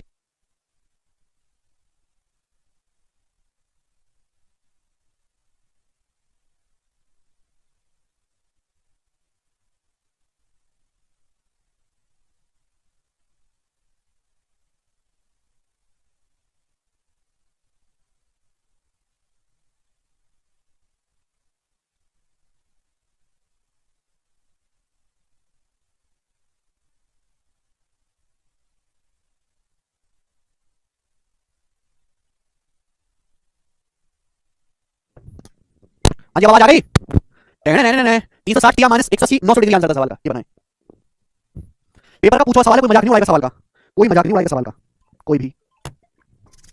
Which of the following set of angle form A triangle? ठीक है ना, ट्रायंगल की स्पेलिंग थोड़ी गलत है। आपके सामने 4 ऑप्शन, इन 4 ऑप्शन में से कौन सा सेट ऐसा जो त्रिभुज बनाएगा? भाई त्रिभुज तो तभी बन सकता है जब तीनों कोणों का योगफल 180 डिग्री होगा, नहीं हुआ तो नहीं बनेगा। तो 6 4 10 और 8 18, 180 ये त्रिभुज बन जाएगा, ये तो बनेगा नहीं। 6 5 11 8 19 190 तो हो नहीं सकता त्रिभुज के तीनों कोणों का योगफल। 6 7 13 300 160 भी नहीं हो सकता। 6 7 13 8 21 210 भी नहीं हो सकता। पहले ऑप्शन आंसर हो जाएगा, खत्म। भाई ये पहले ऐसा सेट है जहां त्रिभुज के तीनों कोणों का योगफल 180 डिग्री बन रहा है, यही आंसर हो पाएगा, बाकी होगा ही नहीं। ठीक है जी, आगे चलते हैं। नेक्स्ट कांसेप्ट की तरफ। सब लोग अपनी कॉपी में हेडिंग डालेंगे टाइप ऑफ एंगल, सब लोग अपनी कॉपी में हेडिंग डालेंगे टाइप ऑफ एंगल, हिंदी में लिखेंगे त्रिभुजों के प्रकार। टाइप ऑफ एंगल हिंदी में लिखेंगे त्रिभुजों के प्रकार, त्रिभुजों के प्रकार। सभी लोग अपनी कॉपी में हेडिंग डालेंगे टाइप ऑफ एंगल, त्रिभुजों के प्रकार। देखो, ट्रायंगल की शेप के हिसाब से उनको अलग अलग नाम दिए, जैसे इंसानों को नाम देते हैं ना, उसके रंग के हिसाब से, मोटा है, पतला है, काला गोरा, लंबा छोटा, आड़ा बड़ा, ईमानदार बेईमान है भी। ठीक है बच्चे, ऐसे ही त्रिभुजों को भी नाम दिए गए हैं, ये त्रिभुजों के प्रकार हैं। समझ में आ गया? आप बोलोगे हाँ जी सर। तो ट्रायंगल को 2 बेसिस पे बांटा गया, 2 आधार पर। एक तो बांटा हमने भुजाओं के आधार पर, दूसरा हमने बांटा है कोणों के आधार पर, अलग अलग तरीके से बाइफरकेट किया। तो सबसे पहले त्रिभुजों को भुजाओं के आधार पर कैसे बांटा गया है, ठीक है? तो सबसे पहला आपका इक्विलेटरल ट्रायंगल, हिंदी में कहते हैं समबाहु त्रिभुज। इक्विलेटरल ट्रायंगल हिंदी में कहेंगे समबाहु त्रिभुज। अब इक्विलेटरल ट्रायंगल क्या है? अरे कमेंट क्यों नहीं कर रहे आप लोग, बोलो। हाँ जी प्रिंस, इक्विलेटरल ट्रायंगल समबाहु त्रिभुज। इक्विलेटरल ट्रायंगल वो ट्रायंगल कहलाते हैं जिन ट्रायंगल की तीनों साइड बराबर होती हैं। एक ऐसा त्रिभुज जिसकी तीनों भुजाएं बराबर होती हैं बच्चों, उसे हम इक्विलेटरल ट्रायंगल कहते हैं। यानी कि अगर इस ट्रायंगल की ये साइड ए है तो ये वाली साइड भी ए है, और ये तीसरी साइड भी ए है, तीनों भुजाएं अगर किसी त्रिभुज की बराबर हैं तो उसे इक्विलेटरल ट्रायंगल या फिर समबाहु त्रिभुज कहते हैं। ऑल साइड आर इक्वल, बस। अब आपको ये सोचना है बेटा, अगर किसी त्रिभुज की तीनों भुजाएं बराबर हैं तो भाई उसके तीनों कोण भी तो बराबर होने चाहिए। आप एक बात बताओ, ये ट्रायंगल बहुत शरीफ है, हर जगह से बराबर भुजाओं वाला है, तो तीनों कोण भी तो बराबर होने चाहिए कि नहीं? ऐसा थोड़ी ना हो सकता है कि ट्रायंगल के कोण छोटे बड़े हों। ऐसा कैसे हो सकता है कि ट्रायंगल के कोण छोटे बड़े हों और तीनों भुजाएं छोटे बड़े कोण है तो भुजाएं भी छोटी बड़ी होंगी, अलग अलग? आप बोलोगे हाँ जी सर। यानी कि अगर इसके तीनों भुजाएं बराबर है तो तीनों कोण बराबर होंगे। भाई तीनों कोणों का योग होता है 180, 180 को तीनों में बराबर बराबर कट करेंगे, बटे 3 करेंगे तो 60 60 60 डिग्री का, यानी कि ये कोण भी 60 डिग्री होगा, ये भी 60 डिग्री होगा, और ये भी 60 डिग्री होगा। तो यानी कि इक्विलेटरल ट्रायंगल की तीनों भुजाएं बराबर होती हैं और तीनों कोण 60 डिग्री के होती हैं। क्लियर? आप बोलोगे हाँ जी सर। सेकंड वाला, सेकंड आपको समझना है आइसोसेलेस ट्रायंगल, हिंदी में कहते हैं समद्विबाहु त्रिभुज। आइसोसेलेस ट्रायंगल हिंदी में कहते हैं समद्विबाहु त्रिभुज, नाम से क्लियर है। द्वि का मतलब 2, सम मतलब समान, बाहु मतलब भुजाएं, यानी कि ऐसा त्रिभुज जिसकी केवल 2 भुजाएं बराबर होती हैं, तीसरी अलग होती है। एक ऐसा त्रिभुज जिसकी केवल 2 भुजाएं बराबर होती हैं उसे हम समद्विबाहु त्रिभुज कहते हैं, जैसा ये आपके सामने बनाया गया। भाई ये दो एक ट्रायंगल है मेरे दोस्तों, इसकी 2 भुजाएं बराबर हैं। यानी कि अगर मैं कहता हूं कि ये भुजा 5 है, सपोज एग्जांपल के लिए, तो ये भी 5 है, तीसरी भुजा कोई अलग हो जाएगी, सपोज मैंने मान लिया 7, लेकिन 2 भुजाएं बराबर है, ये भी 5 ये भी 5, और तीसरी भुजा मेरे दोस्तों इसकी अलग है, इसको बोलते हैं समद्विबाहु त्रिभुज। जैसे यहां पे ट्रायंगल बनाया गया ए बी सी, ठीक है बच्चों, यहां पे मेरे दोस्तों ये AB और ये AC, ये दोनों बराबर हैं, दो साइड AB और AC, आइसोसेलेस ट्रायंगल समद्विबाहु त्रिभुज कहलाएगा। अब इसमें कंसेप्ट भी है कि आइसोसेलेस ट्रायंगल में समद्विबाहु त्रिभुज में मेरे प्यारे भाई जो बराबर भुजाएं होती हैं ना, बराबर भुजाएं, इन बराबर भुजाओं के सामने के कोण भी बराबर होते हैं। आइसोसेलेस ट्रायंगल में इक्वल साइड के सामने के एंगल भी बराबर होते हैं। अब ये साइड AC और साइड AB बराबर है, तो साइड AC के सामने कौन सा कोण है? ये वाला। ये साइड AB है, साइड AB के सामने कौन सा कोण है? ये वाला। तो ये दोनों कोण आपस में बराबर होंगे। अगर ये कोण थीटा है तो ये भी थीटा होगा। मैं बाद में आपका प्रूफ भी समझाऊंगा, लेकिन अभी के लिए आपको इंपॉर्टेंट बात जाननी है। दो साइड बराबर हैं तो दो एंगल भी बराबर होंगे। अगर बच्चों आपके सामने त्रिभुज ऐसे बना देता हूं, त्रिभुज ABC, और मैंने बोल दिया कि ये दोनों साइड इक्वल है, ये दोनों साइड, ये भी 9 है और ये भी 9 है, और ये साइड है 4। अब आप बताओ मेरे दोस्तों, ये दोनों साइड बराबर है तो इनके सामने के कोण भी बराबर होंगे। अगर 9 के सामने ये वाला कोण अगर अल्फा है तो इस 9 के सामने ये वाला कोण भी अल्फा होगा, ये दोनों कोण बराबर होंगे। तो आइसोसेलेस ट्रायंगल में दो साइड बराबर होंगी और उनके सामने के अपोजिट एंगल भी बराबर होंगे। 9 के सामने वाला कोण आ रहा है, इस 9 के सामने कोण आ रहा है, यहां ए और बी बराबर हो जाएंगे। समझ में आ गई बात? आप बोलोगे हां जी सर समझ में आ गई। तीसरा विषम बाहु त्रिभुज, तीसरा ट्रायंगल होता है scalar triangle. Scalar triangle Hindi में कहते हैं विषम बाहु त्रिभुज, स्केलर ट्रायंगल, विषम बाहु त्रिभुज नाम से ही क्लियर है। विषम का मतलब होता है अलग अलग, बाहु का मतलब भुजाएं, यानी कि ऐसा त्रिभुज जिसकी तीनों भुजाओं की लंबाई अलग अलग होती है उसे हम विषम बाहु त्रिभुज कहते हैं। तीनों भुजाएं अलग अलग लंबाई की। देखो इक्वल साइड को दिखाने के लिए हम ऐसे इक्वल का साइन लगा देते हैं, अगर दोनों पे बराबर लगा हो तो इक्वल साइड है। अभी विषम बाहु त्रिभुज तीनों साइड की लंबाई अलग अलग, जो साइड होगी उससे अलग होगी और ये से अलग होगी, तीनों साइड अलग अलग होगी। एग्जांपल के लिए अगर ये 5 है, एग्जांपल के लिए मेरे दोस्तों ये साइड 5 है, ये 9 है और ये मेरे दोस्तों 7 है। तो कैसा ट्रायंगल है? तीनों भुजाएं अलग अलग है, स्केलर ट्रायंगल या विषम बाहु त्रिभुज है। तो जाहिर सी बात है अगर तीनों भुजाएं अलग अलग है तो तीनों कोण भी अलग अलग होंगे। यानी कि अगर ये कोण अल्फा है, ये थीटा है, नाम दे रहा हूं मैं अपनी मर्जी से बीटा है, तो तीनों कोण की जो मेजरमेंट भी अलग अलग होगी, सेम नहीं होगा कोई भी। चलो कांसेप्ट क्लियर? तो तीन ट्रायंगल बने, तीनों साइड बराबर समबाहु, दो साइड बराबर समद्विबाहु, तीनों साइड अलग अलग स्केलर ट्रायंगल। समझ में आया? नरेश कह रहे हैं बेसिक सर। नरेश तू मुझे ये बता कि मैं तेरे को कौन सा बेसिक दूं, कौन सा बेसिक दूं नरेश तुम्हें? इसके अलावा कौन सा बेसिक होता है दुनिया में, जरा तुम मुझे बताओ तो सही कि सर ये वाला बेसिक मुझे दो। क्या तुम्हें पनीर की चटनी चाहिए?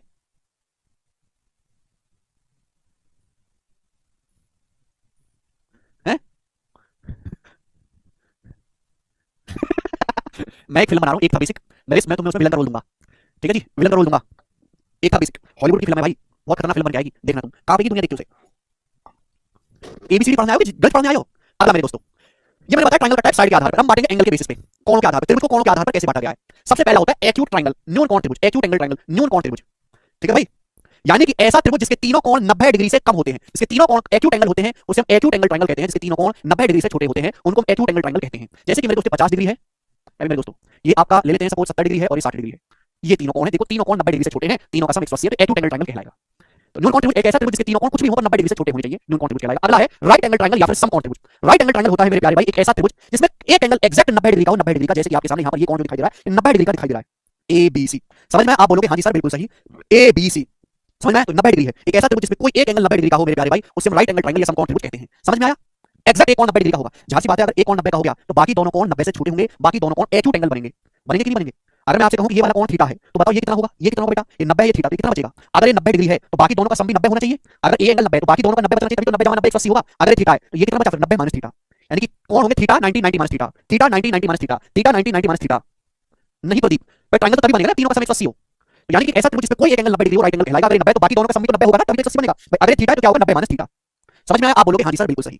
यानी कि मजे वाली बात यह है कि अगर ये 90 है तो बाकी दोनों एंगल का सम भी 90 होगा, यानी कि A प्लस B जो है वो C के बराबर बन गया 90। यानी कि राइट एंगल ट्रायंगल में बड़ी खास बात है कि समकोण त्रिभुज में एक एंगल की वैल्यू बाकी दोनों एंगल के योग के बराबर होती है। ये 90 है तो A प्लस B भी 90 है, एक एंगल की वैल्यू बाकी दोनों एंगल के योग के बराबर होती है। बड़ी खास बात है, आगे चलेगा ध्यान सुनिएगा। समकोण त्रिभुज में जो 90 डिग्री बनाने वाली भुजाएं ना, AC और BC जो 90 डिग्री बनाने वाली भुजाएं, इनको बोलते हैं समकोण त्रिभुज की टांगे या फिर लेग्स। क्या बोलते हैं? लेग्स। तो जब भी मैं आगे से लेग्स बोलूं, लेग पीस समझ लेना, लेग्स मतलब राइट एंगल ट्रायंगल की 90 डिग्री बनाने वाली भुजाएं। अब AC और BC के बीच में 90 बन रहा है तो AC और BC क्या कहलाती है? राइट एंगल ट्रायंगल की लेग्स कहलाती है, टांगे। और 90 डिग्री के सामने जो होता है मेरे दोस्तों, इसको बोलते हैं राइट एंगल ट्रायंगल में हाइपोटेन्यूस।